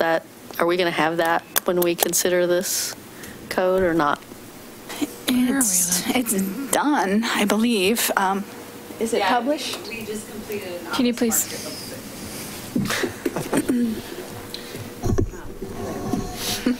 Layla Mon, your development manager. We just completed an office market study, and we can send that out to all of you. Oh, okay. Awesome. Great. Thank you. And then I guess my last thing is, do we have any parking ratios in any of this? It's subject to the parking section of the code 600. So there aren't any special specific parking ratios. No. Not that we've proposed. But So it would get the same reduction for closeness to the same. But see, that's exactly the reason I brought that up. I believe that was only built into the Moving Forward Milwaukie project, which only dealt with downtown and then central Milwaukie, not just multifamily in general. So that's why I brought that up. If it's the current zone, if it's the current parking ratios for multifamily anywhere in the city, right, regardless of where it is, it needs to be addressed in this, because if you're building residential 5 feet from the Tacoma we did station. the parking before Moving Forward Milwaukie. We might have adjusted it in Moving Forward. What we changed in the parking section of the code was to reduce so that in the downtown, in the DMU, regardless of the size of the unit, it's one parking space per unit. The code has a distinction if it's less than 800 square feet or more than 800 square feet. 0.7 if you get all your. That's because there are specific downtown reductions. And that's not by any transit? I thought we did transit reductions even on bus lines and stuff. We do, yes, within 500 feet of a bus line. So there are reductions in the current parking code as well. That parking code extends out to everything, not just the downtown. Correct, but we'll double check and make sure that we can cover the Tacoma station as well as our downtown station. Yep. That's not my memory. I don't have the code in front of me, so that's why I can't. Yeah. Can I ask you to clarify what it is exactly that you would like? So my concern is that we're overlaying the parking requirements that we would, say, have on an apartment building out on King Road,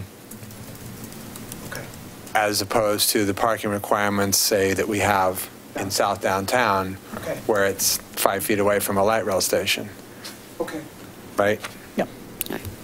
Okay. Done. Okay.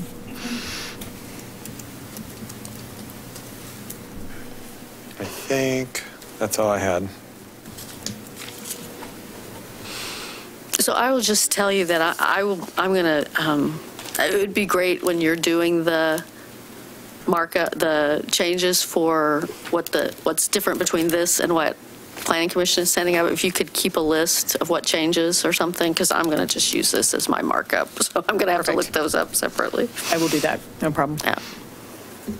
Maybe I'll highlight the differences between what's in your packet today and what you'll get for the February 6th. Right. Any changes between those two versions, I'll use yellow highlighter so that you'll know the difference. Great. Since you are all diligently looking at this package. This is great. Anybody else have any other? Not for today. Right. All right. All right. Okay. All right. See you in a few weeks. Thank you very much. Thank you very much. That could be a very interesting night if we've been allotted 120 minutes, so it's going to be a long night. 2 contentious items. We'll need a bigger room. Well, funny enough, we're starting earlier in the night with a longer meeting already, with a lot of people coming, because it is the state of the city. Yeah. Wow, nobody will show up for that. Well, we'll see. You guys can all go have a beer. And that is the state of the city. That's when you're speechifying. Milwaukie Bay? Milwaukie Bay, yep. All right, where's my thing? Thank you. Council goal update, completion of Milwaukie Bay Park. This will be presented by Assistant City Manager Kelly Brooks, and it looked like we have folks from Parks. NCPRD. Good evening. For the record, I'm Kelly Brooks, your new Assistant City Manager.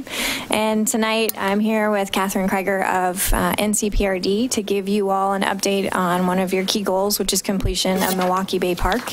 The primary objective of this evening is to walk through 9 items that are outlined in the staff report, scope refinements that we have discussed or you've discussed with staff over the past 6 months or so, to really make sure we understand the full universe and the details of those scope refinements before NCPRD initiates the design contract. And so with that, I'm actually going to turn it over to Catherine for most of the rest of the presentation, and we'll just chime in as you have questions. Good evening. Thanks for having us back again.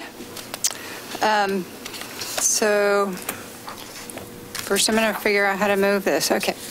So we were here in October, and we proposed a project approach for you and for NCPRD, and that we would collaborate on the project together.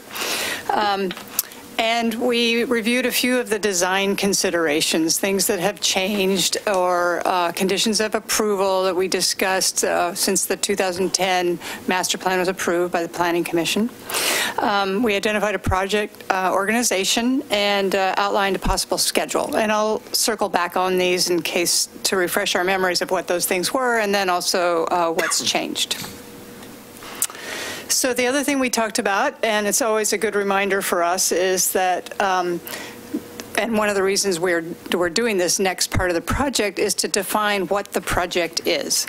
And what we know so far is that the project was estimated to be about $3 million. That work and the cost estimate needs to be updated, so we'll know for sure what that is. The $3 million is what is in the City of Milwaukee's CIP. In terms of funding, the project is currently unfunded, and we know that we have about $1 million in our SDC Zone 1 funds that could be available to fund the project. We know that we could do a general obligation bond. We think it's a great project for potential grants, probably not for this spring, but for the following spring when the project is more defined. And there are other opportunities as well for funding. And it's really our goal to be looking everywhere and probably putting together a variety of sources for this project use.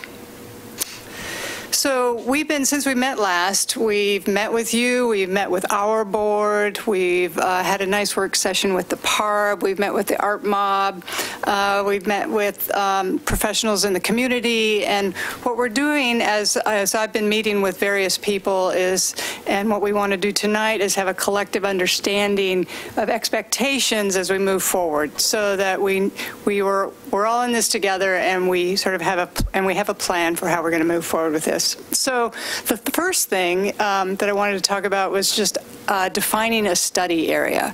And the reason what's important about this isn't so much what's in it so much as what's not in it. And last time we discussed having potential in-water work, and I've learned more about the beach repair project and also dug in a little bit more on the Army Corps permit. And so what we feel like it is most realistic and advantageous to us if this is not in-water work, so that it will only affect the cut and fill of the permit as we move forward. And the goal is to use the existing Army permit to the extent we possibly can. And I'll talk a little bit more about that in a minute. So the design considerations that Kelly mentioned, the 9 of them that we have discussed and evolved with staff and others are some that we talked about last time, and they're the same ones that are listed in your report, and I'd love to get your feedback. This is really the meat of what we're asking you to consider tonight. That this is what would be included in a scope of work for a consultant contract for the plan elements. One is an interactive water fountain. And Council President Beatty, I got your email via Kelly, and this is the plan that was part of the Planning Commission approval.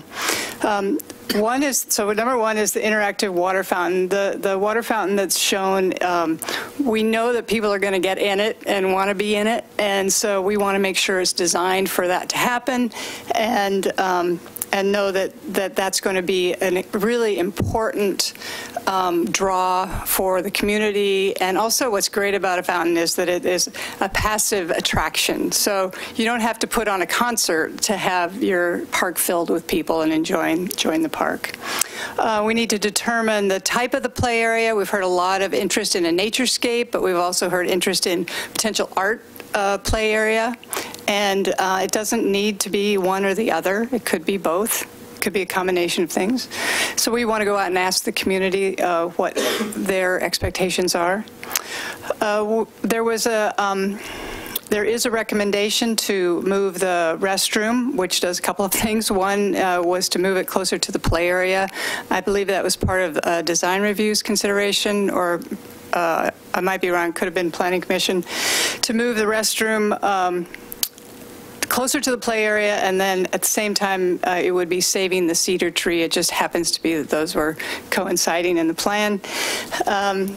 We would delete the pedestrian bridge because the bridge is already being built and it provides pedestrian access across to the other part of the park. We need to accommodate the trolley trail, which right now is mostly was temporary asphalt paving, so we would want to make sure we have a very clear path for where the pedestrians and the bicyclists and a multi-use path would go. The event programming, as I mentioned, we want to do passive and active programming. So we want to make sure that programs like your winter solstice, which was really so successful this year, that we are not hindering that, we're enhancing that. I know you have the pop-up paddle. What are the paddle people?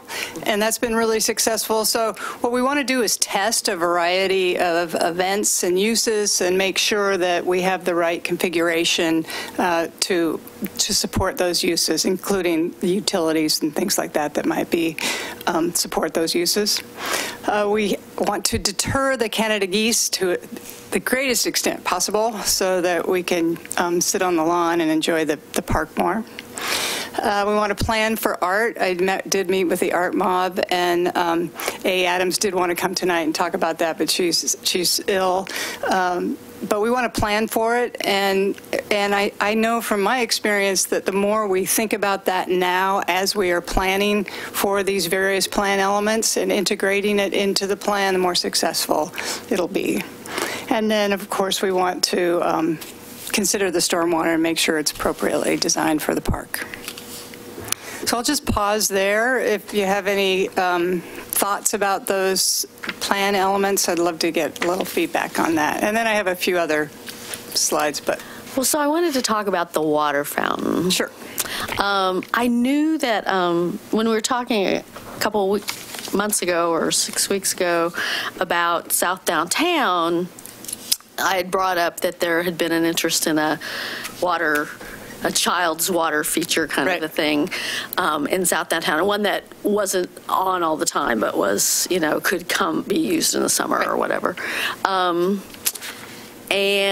I guess I had never focused on this, and I'll be curious when Gary Klein comes up to testify, as to, I guess I had not thought this fountain was supposed to be a get-in-it fountain. Yeah, it's hard to keep people out of the fountains. But I guess I didn't think of it as an interactive water fountain, and I guess I did think of it as being visible from McLaughlin.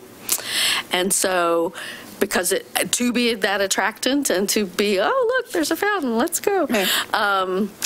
So I guess, is there some tension there between creating it as an interactive and having it be visible from McLaughlin? I would consider that a program element or a consideration for everyone to think about. Yeah. One of the things that is new since the plan was approved by Planning Commission is the fact that you have your South Downtown Plaza. So I think it is important for us to understand what are the various events that may go in one place versus another place and not duplicate them. Right. Or make sure that they're coordinated anyway. Right. So in terms of the fountain being interactive or not, I think that it's a pretty good bet that people will be in it. So we just want to make that the best opportunity and the best experience we can make it. Can I just add, from my past experience working with the Parks Department, they're going to be in it. And part of the problem is keeping and maintaining it if you don't plan for it. So if you don't plan that kids are going to get in and out, you could have a dangerous situation. You also end up, this is disgusting, but you end up with like diapers floating into filters and stuff. You've got to figure out a way to be able to manage that and to not spend lots of money on the maintenance around the system. So it's a nudist fountain. Kind of. You don't really want the babies without the diapers, though, either. So there's that piece, too. But just to be fair, part of this reflection is just from my experience, and the staff is trying to reflect what I brought to the table, which is a concern that we're trying to create a community space. And in a community space, if you create a water feature, you're more than likely going to have children coming to it and wanting to engage with it. Well, and depending on, the interactive, if it's turned off, like the ones on the in Portland at the waterfront near my office, when they're turned off, you don't realize they're water features that are turned off. Yep. And so So I actually think that the interactive ones are a little bit easier, maybe, and I don't know because I've never operated one, but I assume that they're a little easier to maintain that way, that they're not this big, sort of like, like this statue thing with a pool around it that is obviously turned off when it's turned off, Right. And the interactive ones can be a little bit more flexible. And Well, right. Yeah. Well, I mean, we don't have a design, so, I mean, we'll see what comes as design, but. Yeah. And I think, because we know the restaurant room is going to move, and if it does go closer to the play area, that there's a lot of sense there. It does change that whole upper area plaza where you could see maybe the fountain could occur up there as opposed to down lower. I don't know. So, in which case you could see it from McLaughlin Boulevard. So I think it's an opportunity to take a look at, for the design team to take a look at. I do. I think it's good feedback, though, just to hear from you that you don't want to lose the high visual impact by making it interactive. So how do you retain both? Right. Are you thinking of a spouting one that you see from the road, or what? How would you see the fountain from the road? Well, yeah. Something up or doing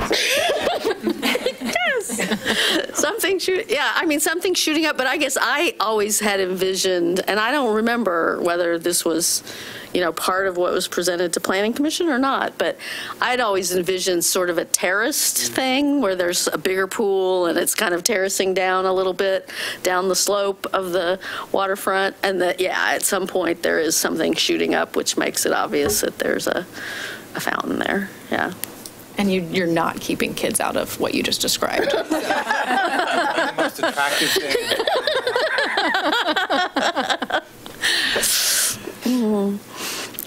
Any other? I have a few of something that came up again tonight as we were reviewing our judge's workload in our executive session. Parking at the park has become a workload issue, and that seems to be based around the fact that people with canoes and kayaks and stand-up paddleboards don't have a place to park, or don't find the right place to park, or there's more of them than we have parking, or all of the above. There has been conversation at unofficial levels about the possibility of putting some kind of boat storage in the park, and that's not on the list, and I wonder if that's something we should have a conversation around as you're reaching out to the citizens to ask the other questions. I promise to take this one on. So we can totally do that. The concern we have is twofold. One is cost. So it's a substantial structure that we would be adding to an already expensive plan without a funding mechanism. So there's some concern from staff about going down further into more constructed space. The second is making sure that we are able to meet the Corps of Engineers permit, and if you were going to use a portion of the cut and fill in order to provide that, you'd substantially change everything about the park. Just because your equations would have to shift a lot into a built structure and away from the current design. So we've been trying to be respectful of the design that came forward. Council had put forward that you were really interested in at a minimum finding a better way to have launching for these types of vehicles. We are doing that through the in-water work that we're doing on the beachfront, through Chuck Eaton and the engineering team.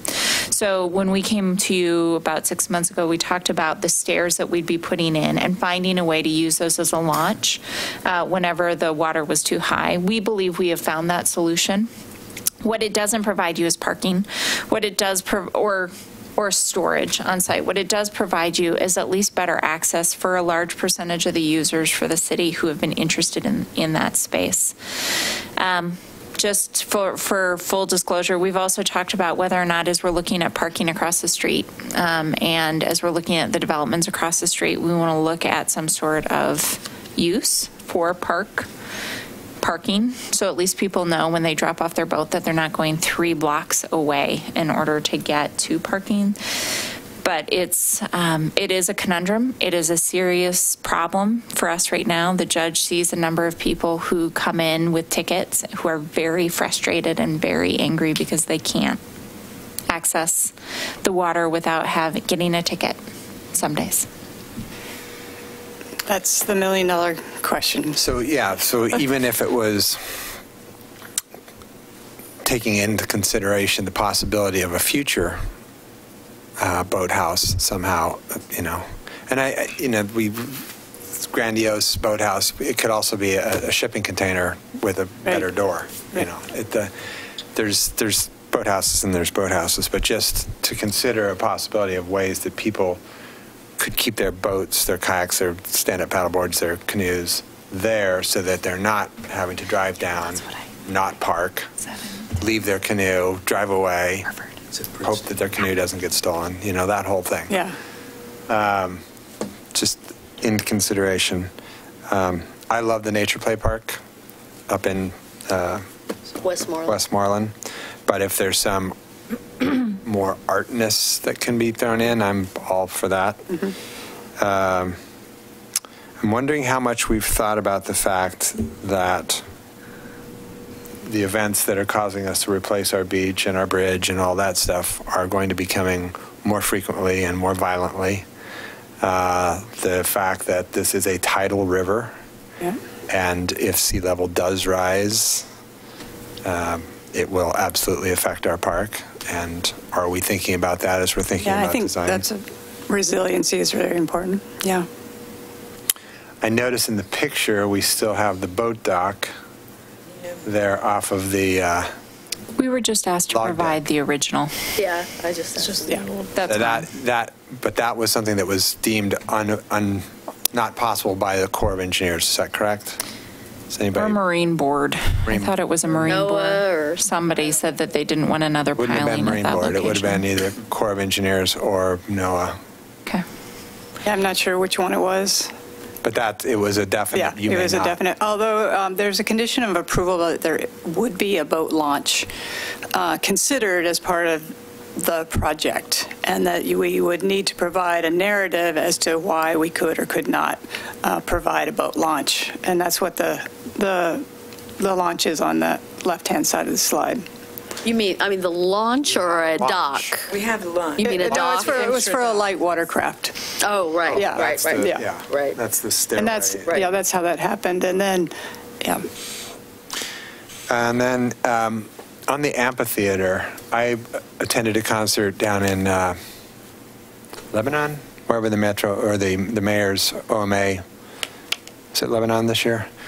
Attended a concert after the OMA, and this beautiful little park, nice little pergola that they had the band on, some huge trees around the periphery of the park, but in the place where where your audience would typically sit, it was 105 degrees, and everyone was, so it was the most bizarre thing in the world. You had this band playing, and then a whole bunch of empty space, and then a crowd of people in the shade of these trees. Because otherwise it was unbearable. Right. So, again, thinking about what the future is likely to bring us, we should, if we're actually planning to have concerts in the summer at this park, we should either think about trees, or I know that A was thinking of those really cool big sail things like they've got at Pickathon. But something like that needs to be put in consideration, whether it's this phase or another phase. But if you don't have that, then summer concerts are going to be, tough. So that's all I had. Thank you. That's a good list. I think that the trickiest one is the storage for light watercraft. And maybe if we do think of it as something as a future phase so that it's not impacting the permit, or we think of it as, like you said, the storage containers, kind of an interesting idea, something more temporary that can come and go. We'll just have to Actually, before we go down the path, though, I mean, part of the concern here is that we're giving you a list of what we're going to take to the community to have a dialogue around. So we've already gone through a very public process for designing this park. We're trying to contain it enough that we can do this within the budget that we've outlined, and also within the timeframes to hit the permit. So I guess the question is, are people comfortable waiting till phase 4 to talk about a boat sort of container or experience that is not temporary? We can look at a temporary within the design.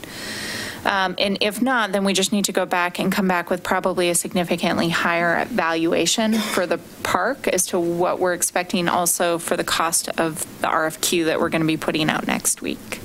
I would just point out that, yes, we did a very intensive public process quite a while ago now, because I think I was on the Planning Commission. Well, this, she said, was 2010. Yep. And the big public, the big surveying and big public meeting was probably 2007 or 8. Yeah, so it has been 10 years. Significant change in the makeup of the city. Totally hear you. It's just we're just adding cost. It's the same discussion we've been having on other projects. We're adding cost. Right. And I guess I feel like... And the deadline, which is part of what I'm very nervous about. I think that could, we can always, I say always, there's a way to find money. There's not a way to change that permit deadline, is there? Not that we have found yet. Yeah. I mean, and I guess, I've heard rumors over the years that, somebody wants to build a boathouse and bring their dragon boats here, and somebody wants to, but nobody's knocking at our door to do that. So I guess I'm not inclined to make this process more complicated at this point and create a delay by going down there. I'm not talking about one that was big enough to house the dragon boats and the big skulls, or what do they call the shells? Eight members. Yeah. I'm talking about someplace that residents can store their... So you're talking about long term? You're not just talking about when someone has to go find parking after they've dropped their boat? You could pay a $20 a month rental to be able to keep your kayak in there. So you could ride your bike down, park your bike, go into the shipping container, grab your kayak, jump in the water, paddle, go back, put it back up. But what about, because the problem that we talked about earlier is about not long-term storage, but about folks getting there with their small boat and then having to go find a place to park because they don't have a trailer on their car, so they're not allowed to park directly next to it. But if they had their boat there... Well, right, I know. So hold on, let me finish my question, because it's what if the consideration for this part of the discussion for this deadline that we're under is about temporary facility for folks to be able to accomplish that, so that we eliminate that obstacle. And then, like we're saying, a phase 4, a larger, long-term solution for folks who want to be able to ride their bike to the park and then get in their boat. I think that's a relatively minimal size requirement, and is a relatively cost-neutral cost associated with it, especially if you put it near the parking lot. It could solve a significant problem.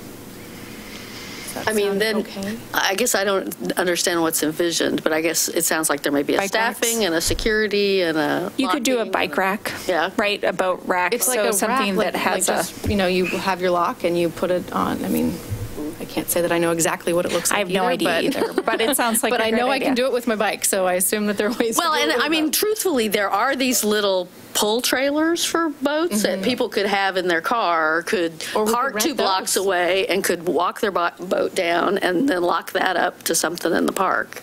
I mean, there are solutions. Maybe we could rent those. Yeah. Cheaper than building storage.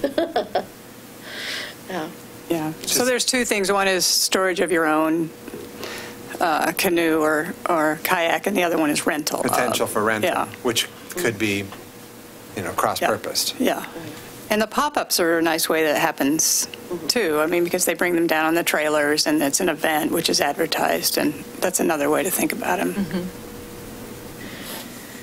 Yeah, if that's sustainable. I don't know that is.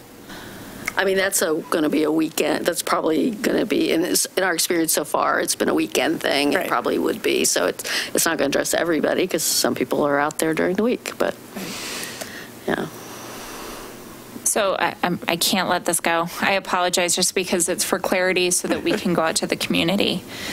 If there's a consensus on council that we want to try and design around a boathouse type structure, that is a substantial change. We can do it if that's where you guys want to be, but this will impact our timing and it will impact cost. I guess what I'm suggesting is that we ask the question. So I don't suggest we ask the question of the public. If we're going out to the public to ask them all these other things. So they're refinements of an adopted plan. if we ask the public, the concern I have is people have expectations that they can achieve the outcome. And so if there's a commitment from the council that we can achieve that outcome and we're willing to put at risk these other pieces, great. If we're not, then we can't, I don't feel like I can go out to the community and say this is a real opportunity if it's not a real opportunity. So, and we have a relatively small parcel. I don't even know where. I love the idea, which the mayor knows, which is why this is sort of concerning to me a little bit, just because I think ideally, yes, you would have storage on site and you would allow for there to be an easy access, especially for people without cars. The concern I have really does come down to timing and cost right now, and I am worried that we are already under a very significant time crunch. Yep. Making a commitment to the community that this is a real option, I believe needs to be legitimate if we're going to put it out there. So let me say two things. One, we're in all likelihood getting a fair amount of development in the downtown that is going to be apartment dwellers, right? To have an amenity that they could either rent those kinds of boats or store one that they own is going to be a big deal, because in most apartment buildings, they don't give you someplace you can store a canoe or, right? That's one thing. And the other thing is, not to be Debbie Downer, but we already are talking about the fact that we don't have the money to build this. And so the timeline that we're talking about, trying to catch up with or beat that in-water or the permit deadline is dubious anyway. So what I don't want to do is go to a bunch of effort, design a park that we then don't have the money to build by the time we do the permit. But because we designed it that way, we're going to go ahead and do it that way in 5 years anyway, even though there's a whole bunch of people that would like something else. If we do that, if we fail to meet the deadline, then everything can be reopened at that point. But I hate to reopen it now. And plus, I will say, like, Guardian's building a bike room. I don't know. Maybe there's some technology where you build racks in the ceiling of your bike room and people are storing their boats. I think there's entirely good potential that we have people with kayaks there, but they are the perfect ones for the little hand-pulled trailers down to the river. They don't need a car. And they don't need, I mean, you know, if there's parking and there's the bike room, so there's probably places for that building, that development to accommodate some storage of watercraft. And if not that, somewhere else downtown. I mean, it sounds like a business opportunity. Yeah, it might be the flex space. But if you're talking about limited area on a park site and there's only so much land there, and I think it's a great idea, but the deadline concerns me. I just don't want to miss this deadline if we possibly can. As far as park space, the way I always envisioned it was, because it's a sloping park, you bury the back end of it, and you really don't have much less park than you already have. You have a little bit of a building sticking out of front of the hill, next to the beach loading zone or something. But that's just one comment about the deadline, the dubious deadline. It is going to be very hard for us to hit that deadline. We are going to do everything in our power to try and make that deadline. But it is, with an unfunded project, as you mentioned, it is difficult. And what we've said is we will do everything we can to try to get there. And our hope is that the way the permit is written is that we will be so close, even if we miss it by a little bit, that the Army Corps will say, okay, we will extend your permit. Because there is a written provision for that, even though it's been so long and codes have changed and requirements have changed. So I want to just note that. But the other thing is that it isn't our goal to sort of open this back up in 5 years. Like if we don't hit the permit, all bets are off, we're going to start over. We really want to approach this is our park for the future for all of us, and this is the final phase.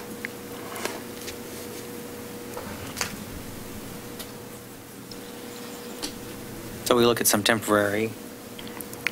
potential temporary storage, but we don't open this up for public comment about a boathouse or, by the way, anyone who comes to those are going to say, yes, that sounds great to me. Of course they are. Yeah. Right. So they're going to have an expectation. Know the answer if the question's asked. Because it is a great idea, but I just think that it could be a phase 4. Phase 4, right? Yeah. If we solve the problem of the issue of people getting and safely, not having their boat stolen while they're finding parking, I think that would be a huge accomplishment. A previous council also decided that we didn't want this to be a parking lot. That's right. I mean, that was a parking lot. And so this is hard. This is hard for users of the park. I'm going to be honest. It doesn't matter what we do down there. It's going to be hard because there isn't a lot of parking down there. During Springer season, we have people parked all over town with trailers all over town, making life difficult for some of our businesses and for some of our users. NCPRD is committed to working with us to try and find as many solutions as we can. And if something works out with the site where we might be able to do some storage, I think it's awesome. But I am worried that it looks like it's a big space there.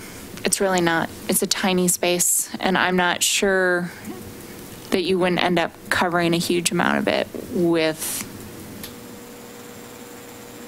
additional non-pervious space. And I'm worried about what that means for our permit. So it sounds like we have direction that you guys would like us to consider a temporary type storage location on site using maybe a shipping container or something similar. But that for this phase, you would choose not to go into a conversation with the community about adding that part as an amenity. For phase 3. For phase 3. In a possible future phase. A permanent facility in a possible future phase. Okay. Yeah. Thank you. Yep. Consensus. I know, it's hard. I'm a light watercraft person. Not consensus. Well, consensus means the majority. I'm stuck.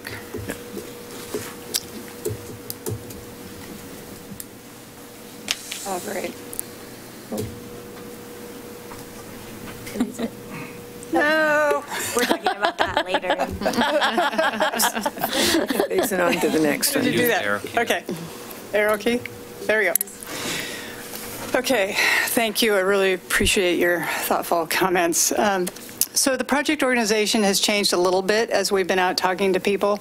The PARB came to for their annual update with you in December, and you expressed and they expressed an interest in being more deeply involved in this project. And so what we have done is designed a steering committee, which would include the PARB, would also include a member of the Art Mob and other NCPRD residents to be determined.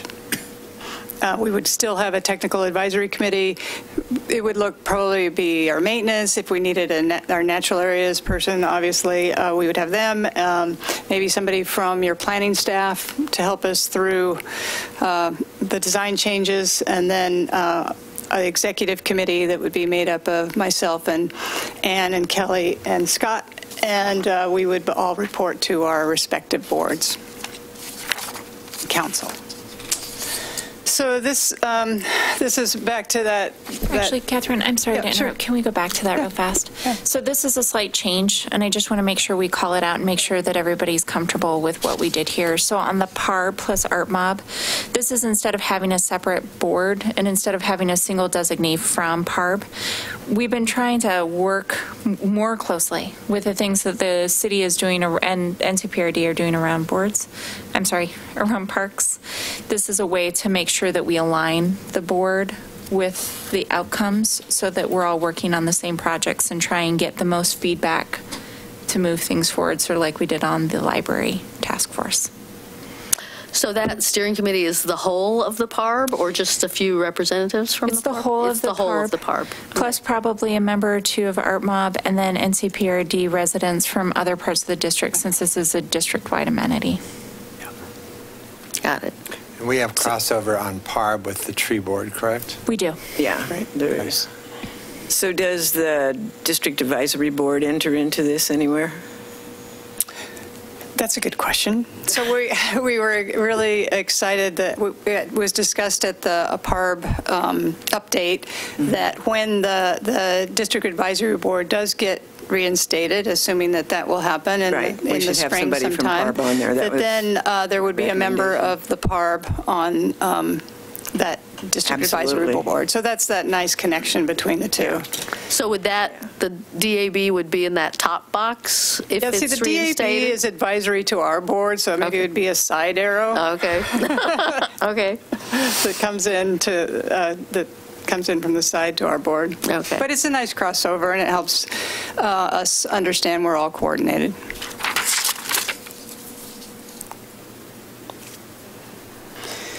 So this is, we really discussed this already, but this is a schedule, assuming, the stars align. And like I said, we're going to do everything we can to try to hit that Army Corps permit, which expires on Halloween in 2020.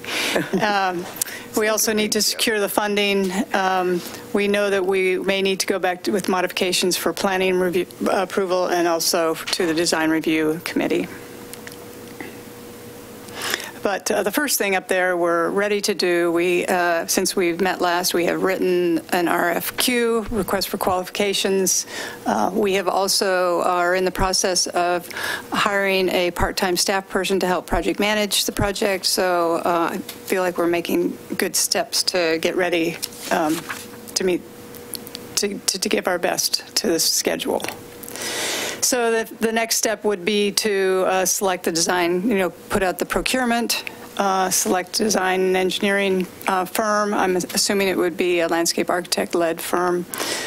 We need to formally form our technical advisory committee and form the steering committee specifically with, identified people for those ones we hadn't mentioned. And then the other thing I forgot to add on this, we also need to start working on an intergovernmental agreement that is project-specific so that we understand all of our roles and responsibilities. That's it.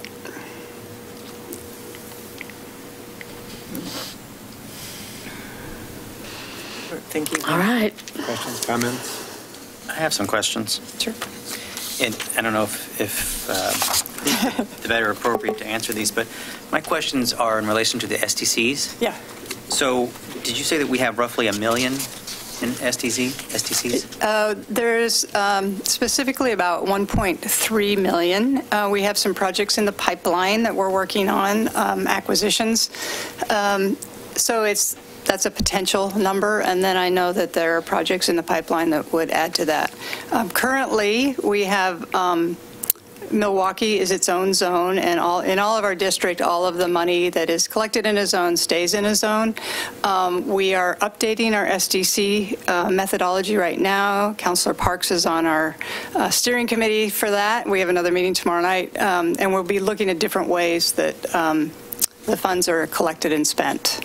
Okay. So it's probably We'll be back to present Right. some of the findings to the Milwaukie City Council regarding in April. We have a date in April that we're going to come. FYI. Is the decision or the change in policy that SDCs have to be spent in the zone in which they're collected? Before that happened and they were being collected and could be spent anywhere, how did the Parks District account for those funds? If you've been collecting for years and years and they could be spent anywhere, and then you make a policy change that says, oh, from now on, only the ones that have been collected in this zone have to stay in this zone. How does that affect the way it had been collected over the years? I'll take that one. I jumped up so I could take the hard financial questions. Again, Scott Archer, Director, North Clackamas Park and Recreation District, and good to be here. We do have a full accounting of the monies that have been collected and where they've been collected. So our finance team has done a good job of accounting for exactly what you're asking. So we do have an accounting of the separation of where those were collected. But my question is not that you have an accounting for it the way it is today, but okay. If you've only fairly recently created the rule that they have to be spent in the zone in which they're collected, what happened to all the funds prior to that decision that could have been spent anywhere? Why can't we get access to those since you just changed the rules. Yeah, okay, I understand your question better now. First of all, a couple of clarifications. First of all, there always has been, and there still is a district-wide component to the fee. So there is the local stay in the zone portion of the fee, but that is not 100% of it. There's a district-wide component to every fee that is collected. So there's that. Okay. Those that were collected prior with the rule change, I believe, are still available and have remained in the district-wide. So there's that district-wide pot that I was just referring to. I believe those have remained in that pot of funds, as it were. So the thing is, going back prior to the time where the ordinance was updated, it's not a huge amount of money. So it's not like we're talking about there's a gigantic amount of money that was available somewhere. Okay. But what I believe, and I could verify, and I can let Ann know, and she can pass that on to you, is that I believe that remained in the district-wide pot of money that's available. So when you mentioned the 1.3 million, is that just Zone 1 funds, or are we talking about that's a mixture of district-wide and Zone 1 funds available? I think that's a Zone 1. The zone, yeah. So would we have potential access to the district-wide funds? That would be a decision that would be made budgetarily with recommendations from staff to our board and to our budget committee. So the answer is maybe. Okay. And then I've been following the lawsuit between the Parks District and Happy Valley, and one of the allegations that the Parks District says in its response is that the Hoodview was built partly with Milwaukie SDCs. So now that you're selling Hoodview, could Milwaukie have access to any of that cash? That is also a possibility.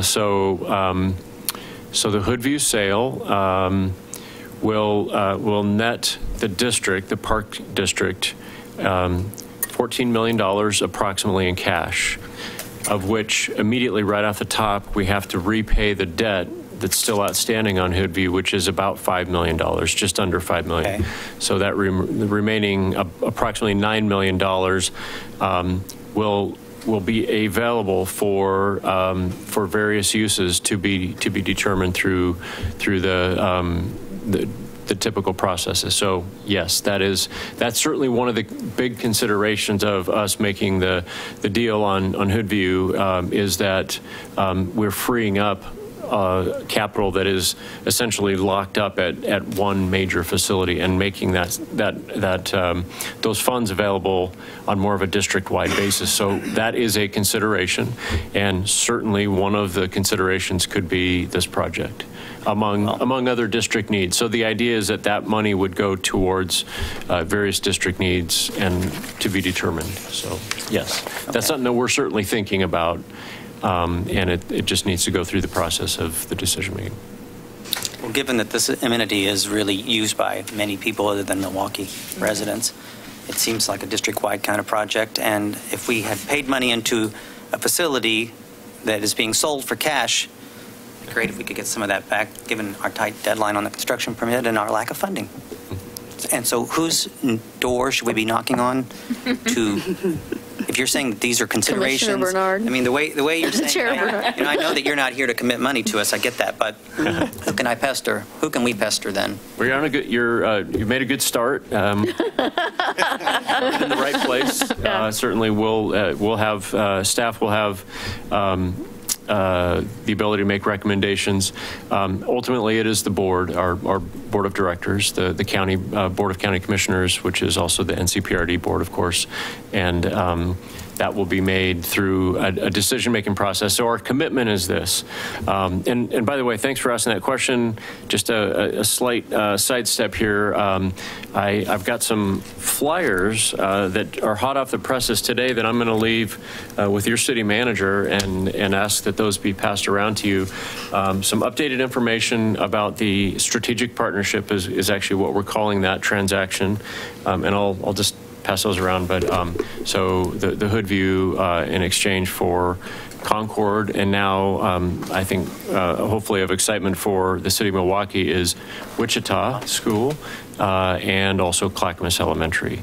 So the commitment that we've made is that once this transaction is completed, which we believe will happen around mid-February, and the deal is closed shortly thereafter, we are committing to a full community discussion, public process around the use of those facilities as well as the use of those funds. So we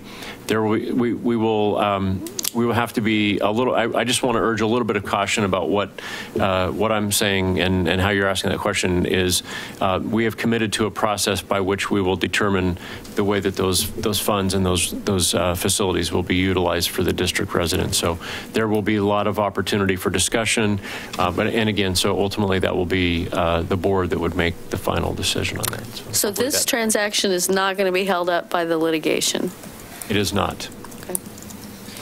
And what's the time frame? Because the current use of Wichita is fairly critical for a certain segment of the population. What's the... So what you've just been handed there, thank you, Ann, is just a kind of a quick one-page front-back synopsis that it's we've announced that there's an update to an amendment to our strategic partnership. Originally, we were going to buy the former admin building of the school district. We've decided not to do that after due diligence process, and we've added Wichita and Clackamas Elementary. The timeline is we are having a series of public meetings, we being both the park district and the school district, and those are on that sheet. They're on our website. We've done a bunch of public information and media blasts, so hopefully the community is aware of that, but that's why I wanted to take the opportunity also to make mention of that. And those meetings are taking place over the next few weeks, up through, and including this Thursday night is the NCPRD Board of Directors meeting, where we'll be presenting the updated strategic partnership amendment. The final date is, and I think I handed Ann all of my copies. February 15th. February 15th is the final board meeting of NCPRD, where we will be asking them to approve the final amendment or the final agreement. The closing then would take place very, very quickly thereafter. So, so actual ownership will probably be late winter and early spring. Now, your concerns, Mayor, about Wichita and the programs and services, the Park District and the school district both are also very aware and very concerned about those services, not just, not having a place to be. And so we are doing, along with this agreement, a facility use exchange whereby the school district doesn't really need Hoodview until they construct the new high school in 2020 or 21. And the Park District doesn't yet know what the determined uses are at Wichita and the other schools as well, but Wichita specifically with your question. And therefore we've agreed, why don't we just each continue to operate and manage those facilities as we do right now? So the Park District manages Hoodview and all of its programs and everything that goes with that. The school district manages Wichita and all of the programs and uses therein until about 2020, probably the first of the year of 2020. And then we would swap and actually take over the management of each of those facilities. That gives us a good solid couple of years to figure out the answers to those questions that you're asking, Mayor, and work out a plan. Thanks. Yeah, that's interesting. And the Parks District Board is the county commissioners, but they actually come away from Red Soils and meet on 82nd Avenue? Oh, yeah. They do now, and that's not an indefinite thing, but we're happy that they've been able to do that for the last several months with regard to the Happy Valley issue, because the makeup of our DAB was partly constructed of Happy Valley membership, as well as the city of Milwaukie, which we're going to need to address and kind of revamp the configuration of the DAB.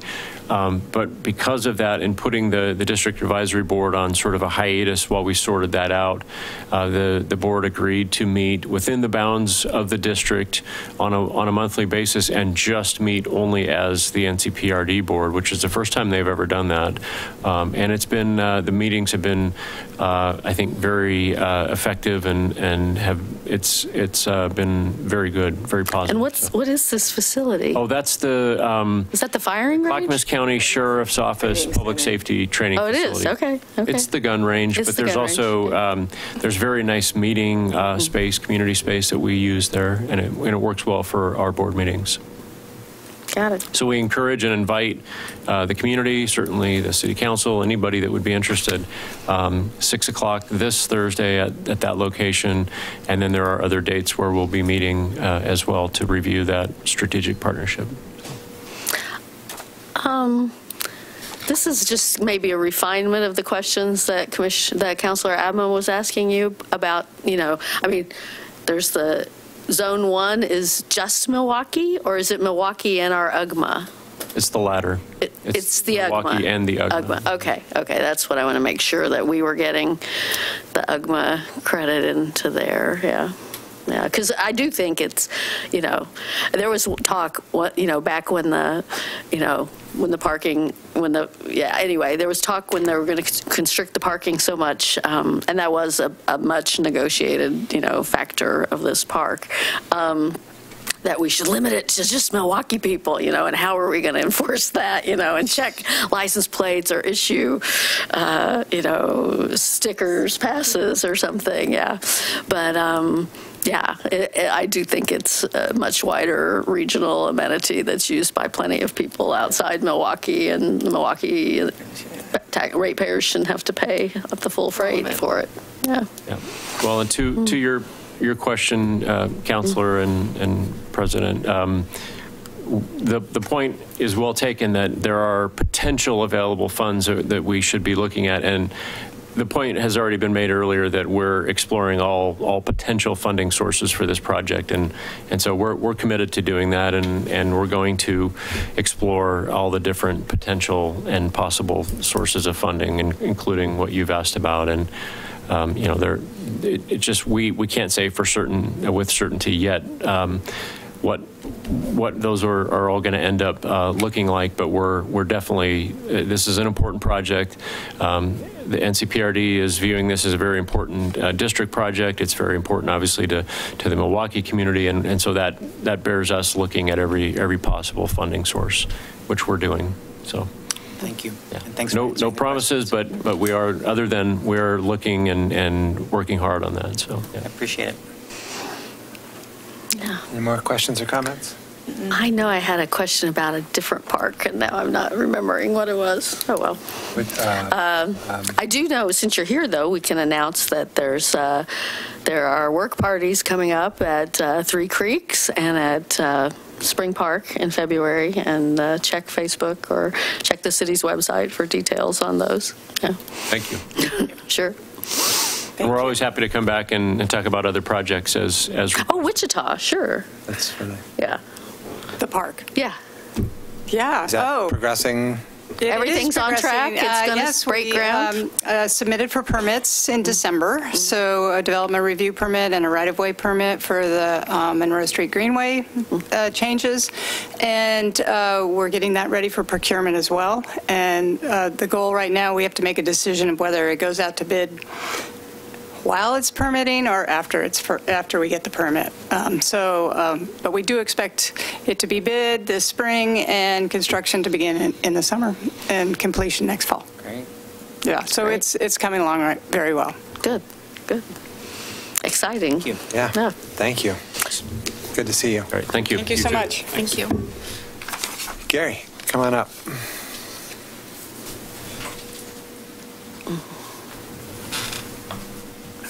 I'm not going to set the time. My name's Gary Klein, 10795 Southeast Riverway Lane. I'm a current member of the Milwaukie Historic Neighborhood. I'm also on their Land Use Committee. I also am on Kellogg Good Neighbor Committee. I work in the Park and Rec Board. and I'm past member of the Riverfront Board and the Riverfront Task Force. I am in favor of this park on Phase 3 for Milwaukie Bay Park. Wanted to mention just one couple things, highlights of the information provided to you, such as in 2005, Governor Kulongoski designated Milwaukie Riverfront Park as an Organ Solution project. If you haven't looked at, please take a look at the Organ Solutions website. It's organsolutions.org.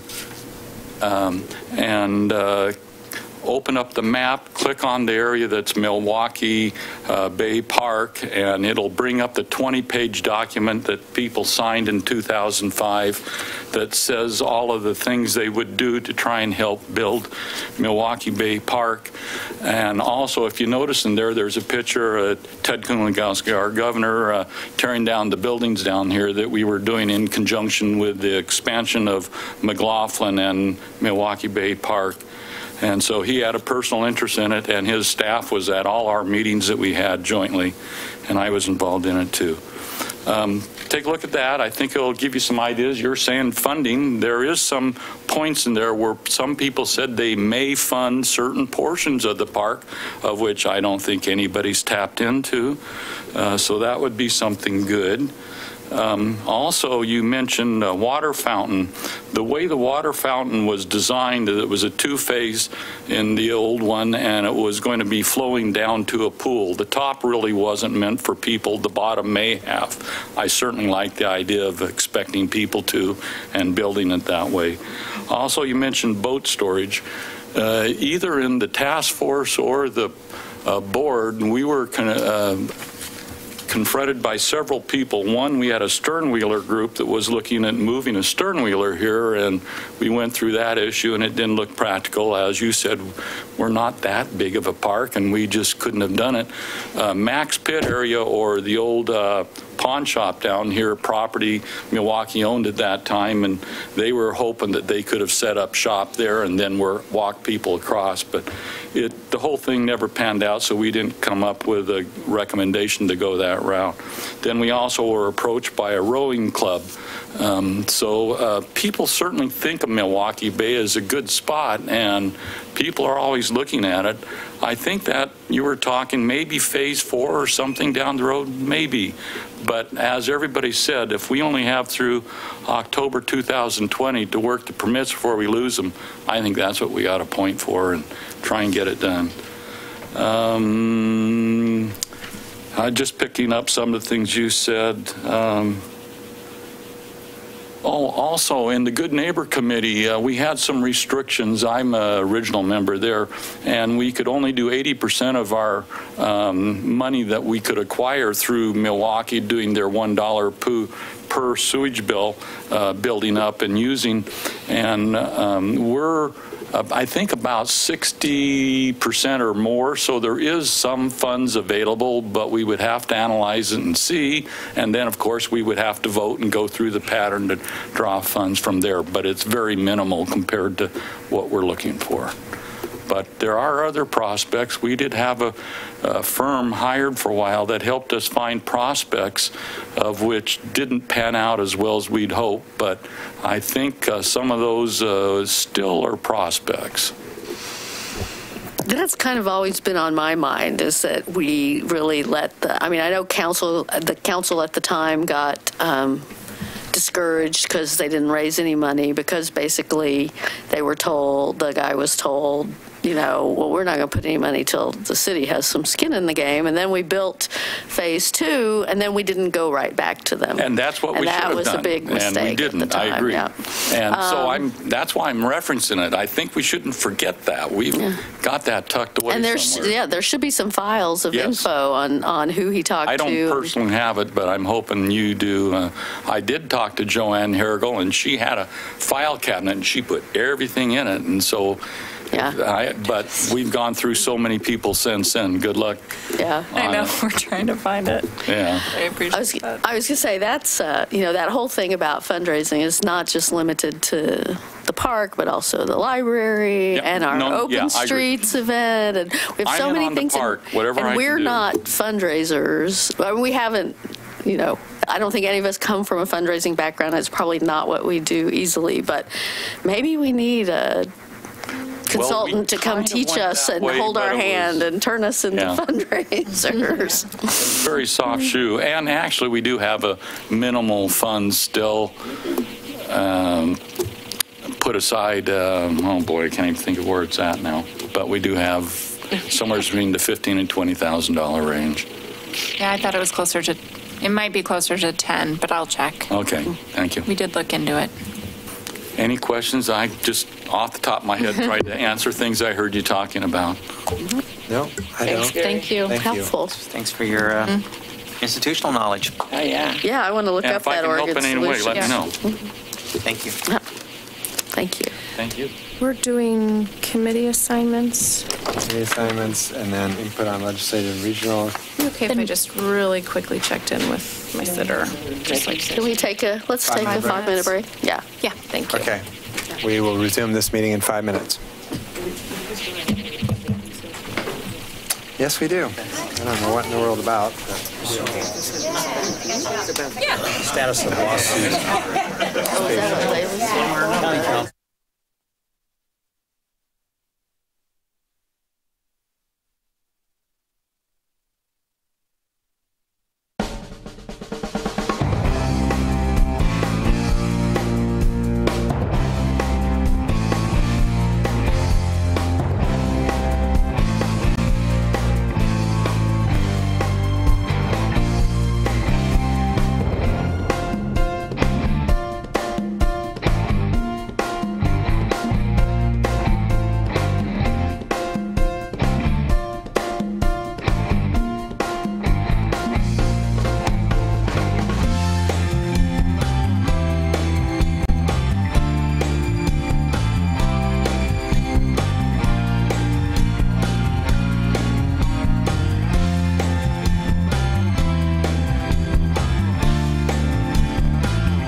committee assignments, I suspect that's going to go pretty fast. Right? It seemed to me I had one. Layla has committed to me that her executive session is going to take approximately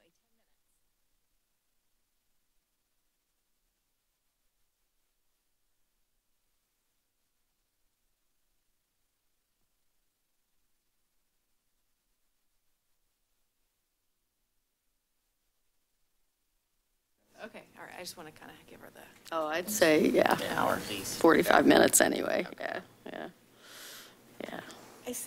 I think I had one question about something on the committee, but I can't remember what it was, so it must not have been very important. Well, that's what we'll do right now. So Yeah. we're back in session. But I don't have my copy and we are now going to be reviewing the 2018 Council Committee assignments, and our Assistant City Manager, Kelly Brooks, will be helping us with that. Thank you. Yeah, again, I'm Kelly Brooks, Assistant City Manager, and I'm your next two items. So the first one is review of our 2018 local and regional committee assignments. One edit right off the bat is I believe it says 2017 committee assignments at the top of the page, so I'll go ahead and make that one.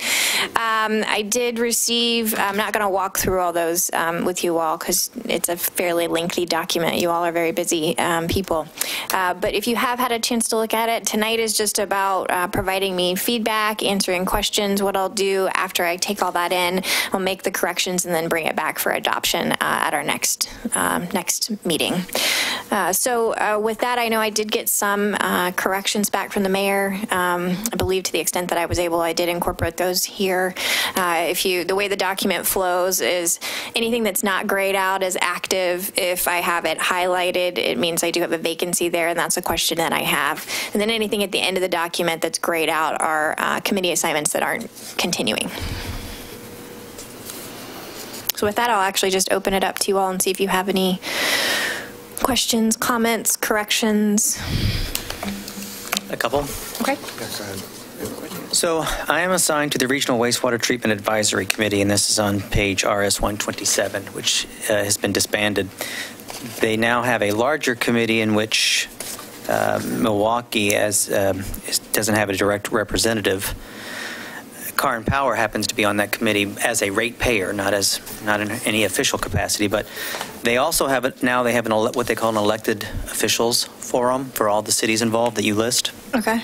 Except for Damascus, which doesn't exist as a city. And we will meet quarterly, and I'm on that, but I just want you to know that. And we all get invitations to that, Yes. right? Yeah, that's for. That's for everyone. Yeah. Who's an elected official in any of those. So I'll make sure that I always go to those because it's kind of the subsequent of what we were doing. I just want you to be aware that committee does not exist. Can I just make sure I got that right? So I'm going to essentially delete the Regional Wastewater Treatment Advisory Committee. Do you all want me to track the elected forum on this list, or that really comes off as well because we don't have anyone assigned? You're all just invited. I don't know what's easiest for you or staff in the way of following along with it or whatever. What was the word you used? Monitoring it or whatnot. Yeah. I mean, I'm going to go to those meetings because someone needs to be there from our city. I don't know that it's helpful for all of us to go to those meetings. I think it's kind of probably a waste. I'm going to count on you to tell us what goes on. Anyone's invited. I think it would make a lot of sense if we had it designated just so that we knew who the person was. Councilor Beatty and I both have a conflict the night of the next one, so just knowing that there's consistently someone there would be really helpful. As a committee, because a lot of this stuff is not hardcore it's not that committees. quite the same. Right. Yeah. So let's put it as a committee and make you the designee. Sounds good. I'll do it. And then on the next one, the River Health Advisory Board, I have to tell you that when I looked at that and saw my name, I thought I've not been to any of those meetings. And I don't know that committee still exists because then I started getting online to look to see. The River Health Board? Yeah. I couldn't find any minutes. I couldn't find agendas. It's gone. That morphed into that regional board. I think it did. So, when I first got here, they had just disbanded both of these committees. So Well, I would ask Greg Geist. I can't. You have no relationship with him. Ask Greg. Okay. I think I recall this from what Car and Power said. Is she on there also? Or She was before I took over. Yeah. Would you want me to? I can follow up with Greg if you tell me his last name. Geist, Geist. Well, it shows Peter here, so maybe Peter knows something Geist? about. Yeah, but he's the head of WES. Oh, Yeah. Thank you. So I'll follow up, and it may move to the grade category if that's not a real committee anymore. Okay. Okay. Are you done? Go ahead, yep. So on North Clackamas Urban Watersheds Council 129, which meets tomorrow night, it says citizen advocate. I didn't know, I mean, so their structure is that they have different citizen members for each, or board members for each watershed. So they have a Kellogg, they have several people from Milwaukie, actually. They have 2 or 3 people from Milwaukie, from different, one from Lake Road, one from Linwood. I think they may have one from Historic Milwaukie now. So I don't know what this citizen, I don't think they're looking for any more from Milwaukie. Okay, that's good to know. And I don't know what that citizen advocate was, unless it was just, that's the term used for all these people that are on the board. At the time I was on it, there was only the one, and it was Dion. And she was the only, I wasn't a voting member. I don't know if you're a voting member now, but she was the voting member on. No, there are, like I said, I think 3 Milwaukie residents on there. They're not people that are otherwise engaged in the city. They're not people I knew before I got to be the rep there. So they're not people that I have any, contact with outside those meetings. But if we want to more formalize that and invite them to come sometime, we can do that. Maybe you should check with Nikki Wick just to make sure that somebody in there has taken over that position that Dion had. Oh, yeah, they have. A voting member. Yeah. Okay. Yeah. All right. No, they have, like I said, there's 2 at least, and maybe 3 from Milwaukie. Okay. So I don't think that needs to be on there. So delete it? Yeah. Am I seeing head nods? One note I have on the one about Milwaukie Rotary. Okay. Under 2018 appointee, it says group membership comprised of 2 members from the city. That's not exactly how they do that corporate membership now, so that statement could probably go away. So there wouldn't be a TDB or TBD, of who to be determined. Okay. What is correct is that Steve Bartol and Haley Fish are, in addition to myself, are all members, and we're members under the corporate Milwaukie, so we get a little bit of price break, but we're all full-fledged members. Got it. And they've also changed their meeting site, so now they meet every Tuesday at Gray Gables Estates, which is on Chestnut Street. And it's still noon to 1:15. And any council members can certainly attend as guests, and might be a nice idea, when there's certain programs going on. And I think several council members do get information about what's going on in Rotary, but they have some good programs that are, might be of interest to others. So is it more accurate to say council member, Councilor Parks, and then staff members, Steve and Haley? Is that? Oh, yeah, however you want to do that. But we're the 3 actual members now, so, but there wouldn't still be a to be determined. Got it. In that other column. Yeah. Okay, and then I'll change the location to Gray Gables. Yeah, the location is now Gray Gables, yeah. Okay. That might be the one thing I was thinking of more. I'm going to look through here to see if there was something else too, but that's the only thing I can think of. To your knowledge, is Siri still on the Milwaukie Center to Community Action Board? Yeah, well, so let's make sure of this. So she is still on the Milwaukie Center board. I think she may still be chair. I'm not sure. She's still chair. But I don't. Yeah, is she? Does she know she's our representative to kind of report back to us? She is actually meeting with Kelly next week. Okay. And part of why they're meeting is to talk about our relationship and their relationship with NCPRD. Good, yeah, because she and I have talked about that a couple of times, and I think she wasn't quite clear on what she needed to do to represent the city of Milwaukie. So very good. I'm glad that's all being taken care of. Thank you. Yep.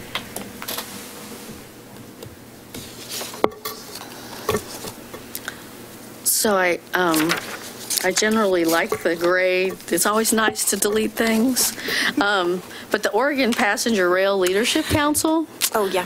Is there nothing, there's no follow-up entity? I guess I'm worried because that that alignment still could come through Milwaukie, and so. No, I'm glad you brought that up because the mayor asked me to follow up on that one as well. And so I do have a couple calls out. I'm leaving it on the gray because I think that group is done with completion of the DEIS, but I am confirming that. So if it's ever going to meet again, I will take the gray off and keep the membership as it is. I know that Washington's also initiating a high-speed rail advisory group as well, which may solicit Oregon members. So I don't know if it's going to be that or something else. But if I get an answer back from that's staffed by ODOT Major Projects in Salem, if that's still a living, breathing committee, I will move it back up. Okay. And on Kellogg for Coho, I mean, not that I feel the need necessarily to have my name there, but I've been doing most of the meetings too. Yeah, I was going to bring that up. Yeah. Hold on, I want to capture that one. Page 9. Page 9. Kellogg for Coho. Okay, so your name. So Lisa and I. Okay. On that. Unofficial committee. Question about the hospital facility committee. What the heck is that? Oh, do we need that anymore? Well, there's no point in not keeping it. That is a thing that we now have as a city, where either a hospital or where how it originated was a nursing home wanted to be able to bond through that entity, which would give them better rates on their financing. I remember that. And because we would have done that with, except a former counselor basically made them so angry that they walked away. And they do it through the county now. So when they've done the expansions, the Willamette View and Roseville. Roseville that was reached out. Right. Yeah. And they're going to do a second phase, I think. So I would just leave it be. It's a service that we can offer our community, basically. All right. Doesn't cost us anything. Actually, there was potential for a tiny bit of income from it for the city. But it's also in our code. So as long as it's in our code, it's worth having at least the named committee. Okay.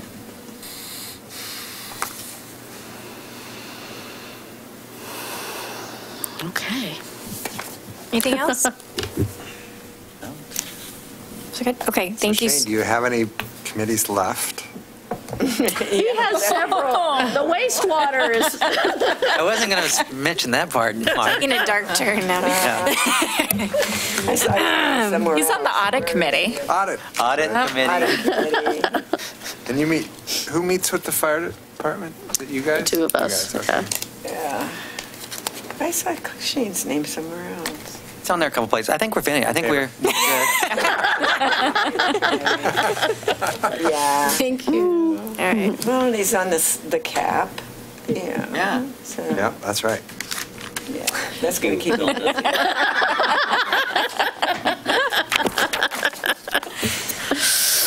He's also now on every negotiating committee I ever have. Next. All right. Well, that's good. Unless anybody's got any more questions or comments or additions or subtractions. Okay. So next up, we have the council input on legislative, regional, and county issues.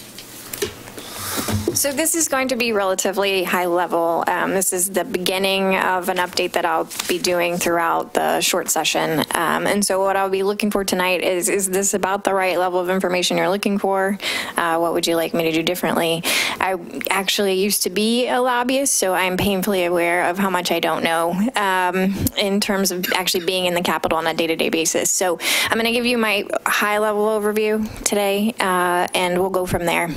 And I'm very open to input and suggestions as to what you'd like to see next time. So we are about to enter into a short session. It still seems new to me, but it's been going on for a while that we do them every year. So the deadline to actually file bills was today. Our session's going to start on February 5th. I won't go through all these deadlines, but just so you know, there are deadlines for bills to move between chambers, hold work sessions. Those are going to happen really quickly because it's short. I've got the filing day in there just because it's a nice thing to keep track of. And then the constitutional sine die is March 11th. Traditionally, or I don't know if traditional is the right word, I think originally short sessions were kind of geared towards almost like an expanded e-board, so how to reconcile budget issues or cleanup issues with respect to legislation that passed during the odd-numbered years.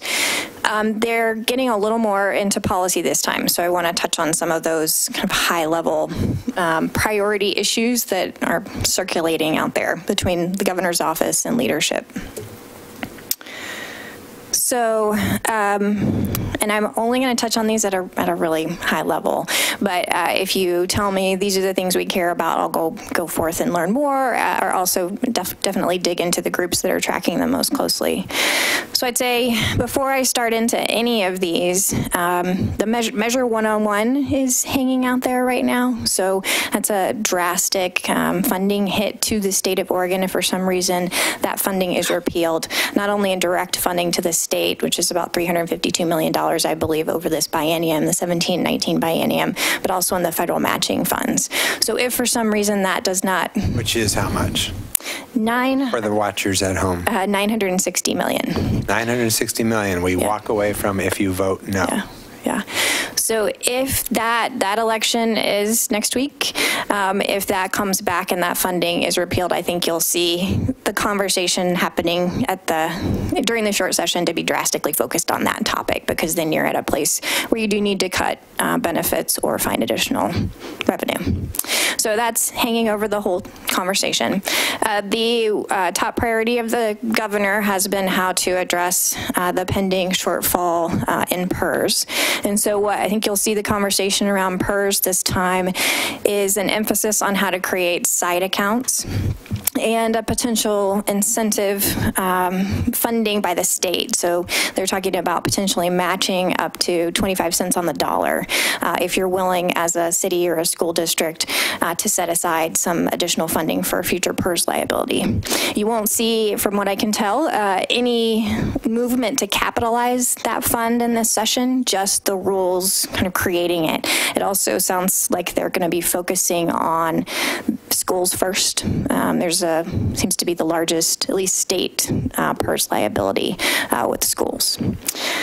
So taxes, kind of the next big bucket. At a city level, there is specific legislation that the league is tracking about repealing a gigabit property tax exemption. This is something I'd have to learn more about, but it's creating headaches for local governments with respect to telecom providers. And so the league is in support of repealing this property tax exemption, and I guess it helps resolve some pending litigation.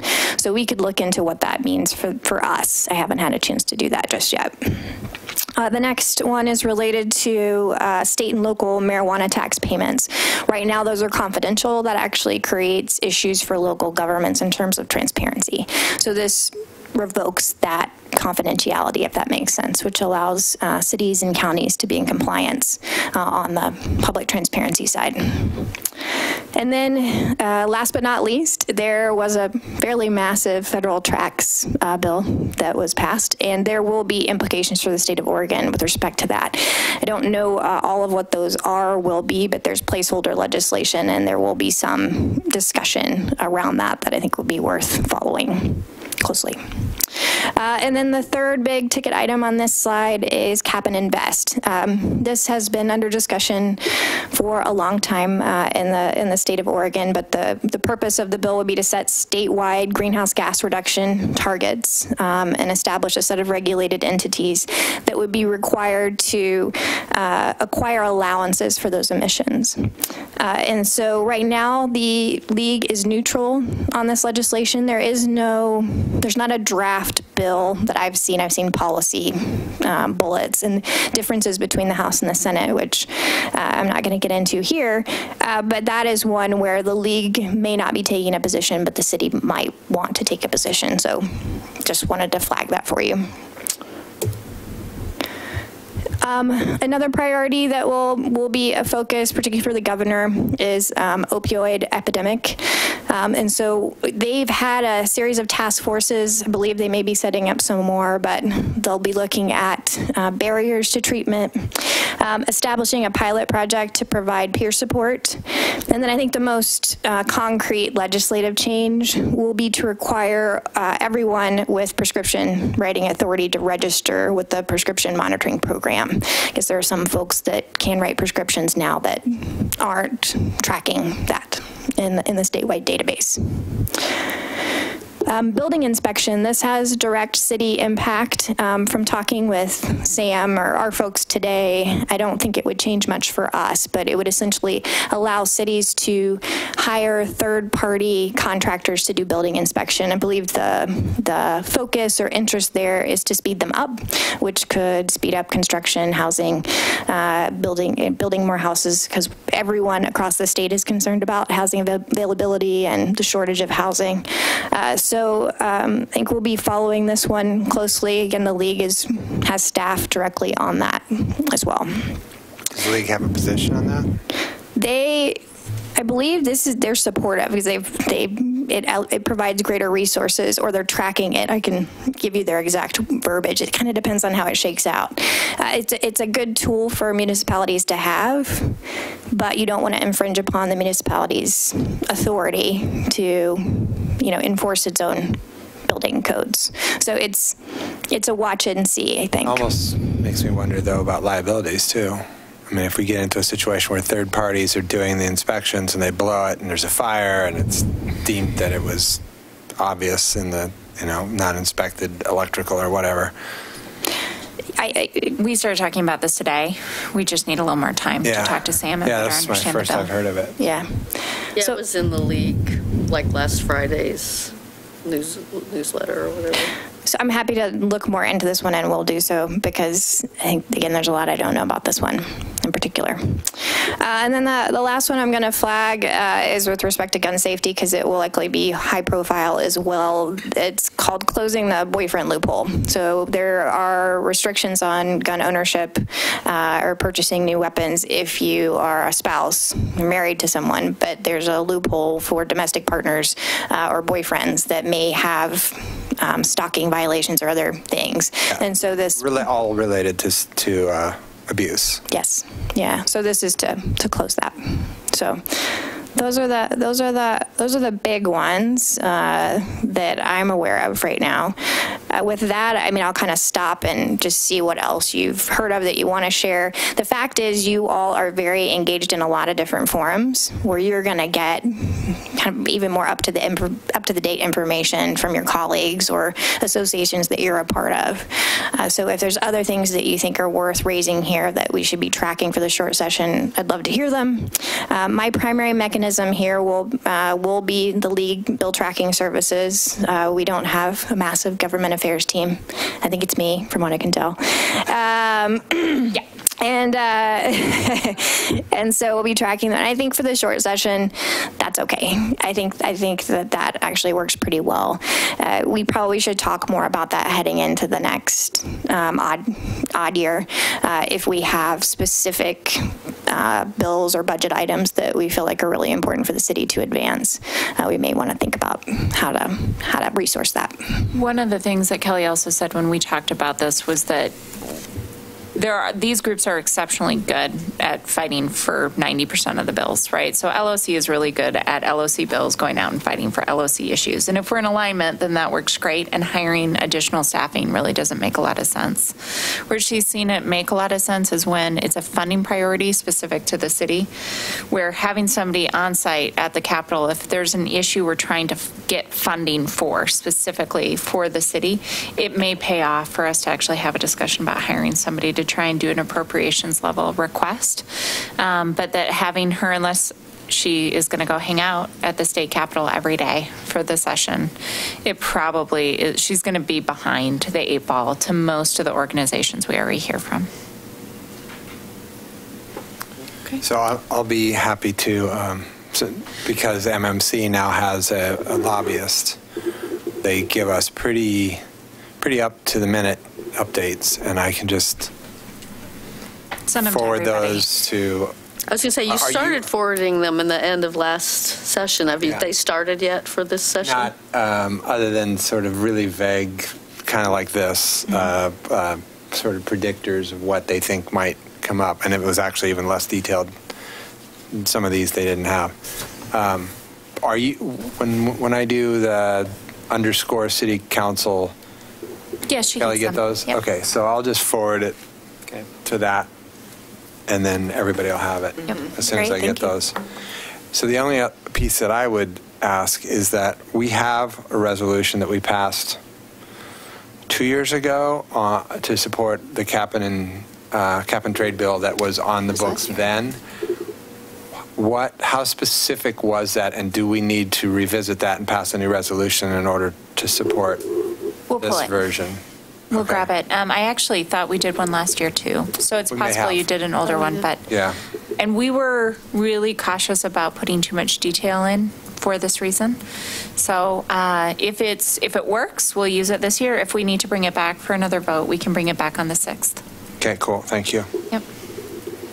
Is the league, Kelly, is the league putting something on their website on the bills that they're supporting? And Yeah, so they have a bill tracker where you can go in and dig into it and actually pull up if they're neutral, pro, anti.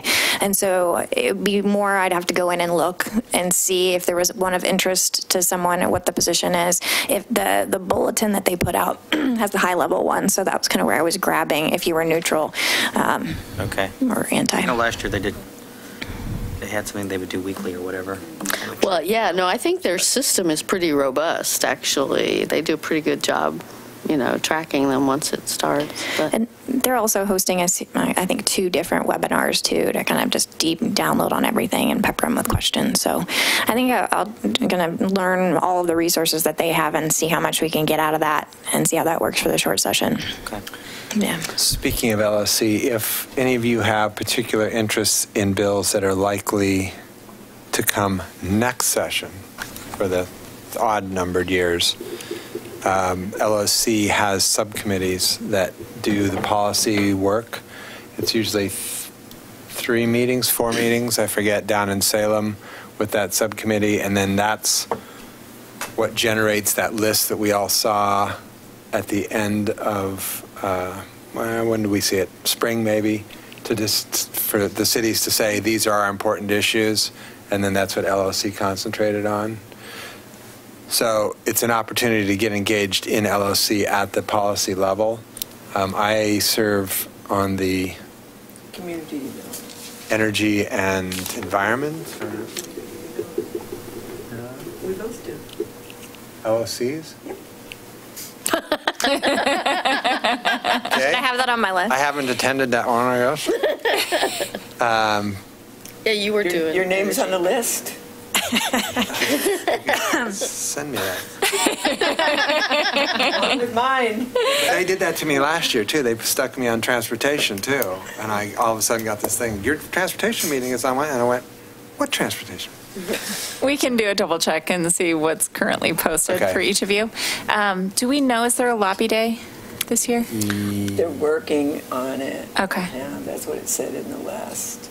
Oh, I was just assuming they didn't do one in short session since we hadn't heard. Okay. Yeah. If by some I chance, saw it, Mike Cully. okay. I'm sorry. Yeah, our new executive director, Mike, was talking about it. If by some chance somebody gets an email outlining when that is, we have not seen anything come across our desk. It'd be really helpful to get it on everybody's schedule, so please send it to me and Kelly, and we'll get it scheduled. Yeah. I think Mike might have had an article in the last LOC, not the email, but the magazine, and he might have mentioned it in there also, but I don't know that I've heard a date. Can you slide back? Yeah. So, which one? Opioids. Oh, yeah. So I have this pet issue, and especially since it might jive with Councilor Abma's day job. Why are pharmacies not required to take back drugs? And I did talk to a pharmacist, and she confirmed that yes, no, they have a strict policy. They do not take back drugs. And we have all this in other spheres. We operate with this idea, like, pushing for batteries, people who sell batteries to take back their batteries, pushing for, paint dealers to take back their paints. And, here in Milwaukee, we have a one place to take back drugs, which is at the police station. And it's, so if you can take back your drugs 9 to 5, Monday through Friday, you can take back your drugs. But if you have a place, if you want to properly dispose of drugs on the weekend or in the evening when it's convenient for people, there's nowhere to do that. And so I also have an invention idea for a drug disposal machine, but I won't go into that. But why, why is that not on that list, I guess, is my question. Why aren't we pressing for pharmacies, pharmacies to have to take back their drugs? I suspect they have really good lobbyists, but also there's concerns. When I've heard them talk about drug take-back programs, it's the safety concern of no one's going to break into a shed to get a bunch of old batteries, but they may if it's nothing but drugs. So they're working out, trying to figure out what to do. But they do have, the pharmacies have a drug disposal machine or whatever, because they have drugs that go old, they have drugs that, get damaged or whatever. So that they do back there in there, and they're all locked behind, they've got to be locked because they've got the good drugs. Yeah. Right. So why are they not required to take back And their isn't there a drugs? pharmacy in Milwaukie, the other Milwaukie, that's doing exactly that? They've contracted, Well, you circulated the thing where they do a mail-in. They were doing mailers to people to mail it to the. And who was it going? To the police department. Was it going to the police department? I'm not sure. I thought that there was some connection with a provider, but. So you haven't heard anything about anything on that? Talk a lot about product stewardship and new rules on requiring the producers to take things back, but I've not heard anything about drugs specifically. Okay. And then this is just doesn't relate to anything on that list, but it's kind of something I'd hoped to bring today with a resolution, actually, and I didn't get it around to it. But it's the, and I may be entirely too late given the schedule you put out there, but I just want to bring it up, which is Portland City Council tomorrow is voting, presumably, to reduce speed limits to 20 miles an hour on their residential streets. They got legislation last year to allow them to do that, and it's specific only to them. Mm-hmm. And I wanted to put in a resolution, propose a resolution asking the legislature to give that to us, but also I put in a call to LOC to see if they were hearing that from other jurisdictions, and other jurisdictions were wanting that, but unfortunately Craig Honeyman, who's really the LOC person, is out on medical leave. So I kind of played phone tag with one of the other LOC people, but I didn't get an answer to that. But anyway, it's crazy to me that in this that the state regulates cities' speed limits. It's just crazy to me. I mean, especially when we have all this talk about home rule and everything, and so it's crazy to me that the state regulates that in the first place, and then it's crazy to me that they lifted that for Portland, but not for anybody else. So I would love to have that option here in Milwaukie. I think there's good evidence that, the fatality, if you're hit by a car going 25 miles an hour, 14% of the time you die. If you're hit by a car going 20 miles an hour, it's like half of that. It's like drops the fatality rate by half. It seems like, and we have a lot of, we have some streets that nobody's going faster than 20 because the street's so narrow and the street's so potholed or whatever. But we have more potholes. Potholes as That's traffic actually going. a contradiction to everything. But design is important too, right? Because as we all know, some others, not me, will drive as fast as they're comfortable driving. Yeah. I'm looking across. And it doesn't matter what the posted street is necessarily. Yeah. It's about how wide the lanes are. And so I would, maybe it's not, part of this discussion, but I would also like to have a conversation with ODOT about, what the requirements are for street standards. And that's dictated to us by the fire department more than ODOT. I mean, we obviously, we, doing a full-scale, Vision Zero plan would have to address that and would have to address a lot more things, but it seems to me this is a low-hanging fruit that we could do pretty easily and, you know, move us. Well, there you go. Not just in that direction. Get on the LLC Transportation Committee. Well, I did raise it with Karin, with our representatives, Karin Power, and she didn't really know much about it. If I get a sense that there's an opening to, I mean, obviously we're too late to propose a bill, but if there's some bill out there that it could be tucked into as an amendment or something, if I may still have that conversation with her and with LOC and see. But at this point, there's nothing for us to do. But I may be back on February 6th with something. Yeah, there may be a relating clause that would be close. Yeah. I will say, if we have a network and we know a network within the city, and we're pretty, I mean, because of the SAVE program, you might be, you know, pretty far along. You could start, that's kind of where the Portland thing came from, as they'd been working their neighborhood greenway network for a long time and were frustrated, and so went that route. So I think we could advance down that path to kind of do parallel, right? Say, what is the network we would like to have the 20-mile-per-hour speed limit? Actually work with ODOT and see if there's a way just to go ahead and do it. Like you said, there's not as many of the, particularly on the neighborhood streets. They're pretty narrow. So they're not, the design issue, going out and do a speed test, that kind of thing might not really be necessary the way that it is on like a McLaughlin. But, and then also look at tracking as we go along. Is anybody else considering this? Are there other cities that would like to have this flexibility? And how could we partner with them too? Right. So if I find out anything from LOC on that, I'll let you know. Great. Yep. Anything else? Anybody? Cool. Okay. Thank you. I know it's not a regional comment, but I did want to bring up a topic for a local government relations item for the night. So we have received feedback that the school board has decided to hold on their vote regarding the tax abatement for the Northwest housing development that you guys discussed at a recent meeting. They are going to be talking about that, I found out, the night of our CCA dinner, which means that all of us will be sitting at a CCA dinner instead of at their school board meeting.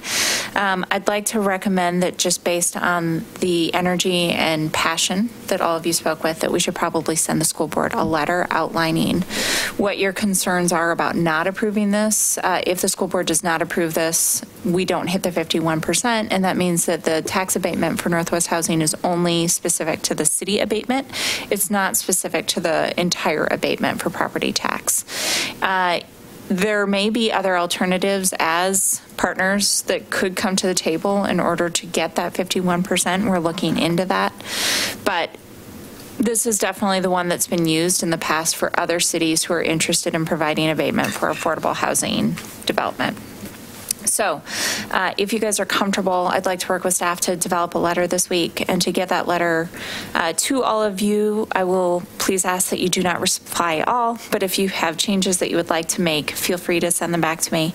And then if you're comfortable, I'd like to place the mayor's name on it as the signatory and have him come by and sign it. And David Leviton has agreed that he will make sure that he goes up and testifies around the letter and make sure that he answers any questions specific to your concerns at the meeting.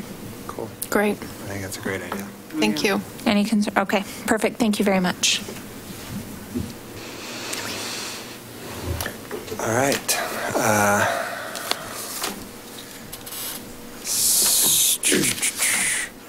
So I will do these announcements, and if you guys think of anything that I've missed, jump in.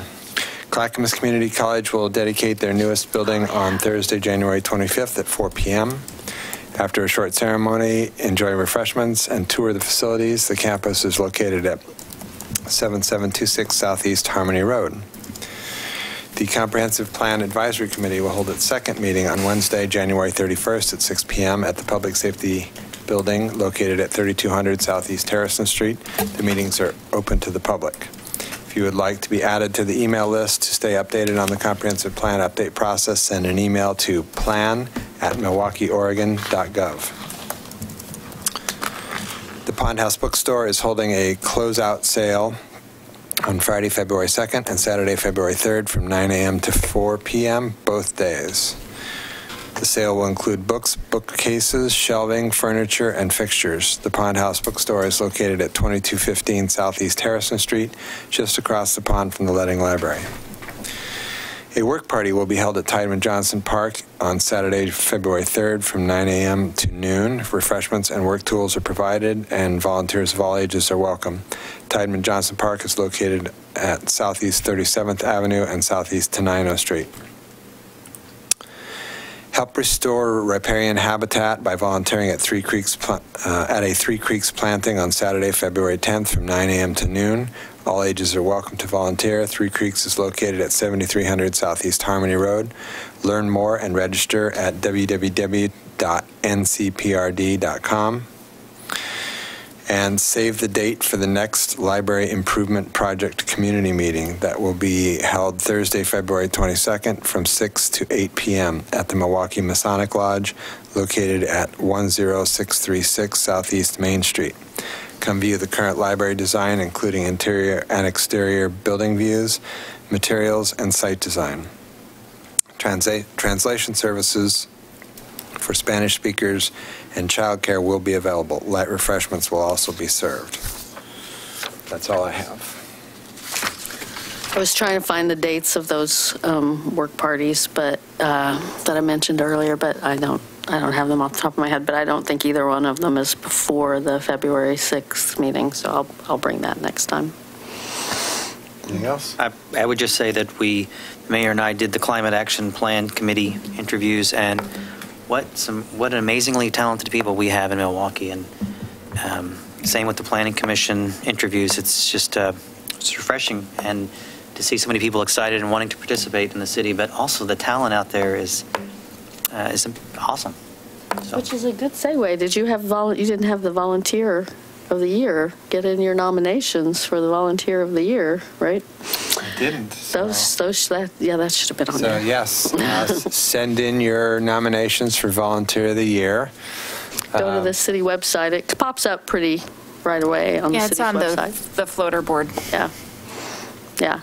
And I think the nominations close on February 16th, so you still have plenty of time.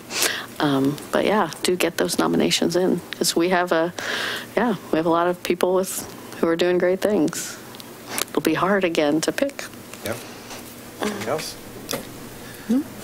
All right, so upon adjournment of the regular session, council will meet an executive session pursuant to Oregon Revised Statute 192.6602E to deliberate with persons designated by the governing body to negotiate real property transactions. With that, I will entertain a motion to adjourn. I move that we adjourn the regular session. A second. It has been moved and seconded to adjourn the regular session and go into executive session. All those in favor? Aye. Opposed? None heard. It passes unanimously. We are adjourned.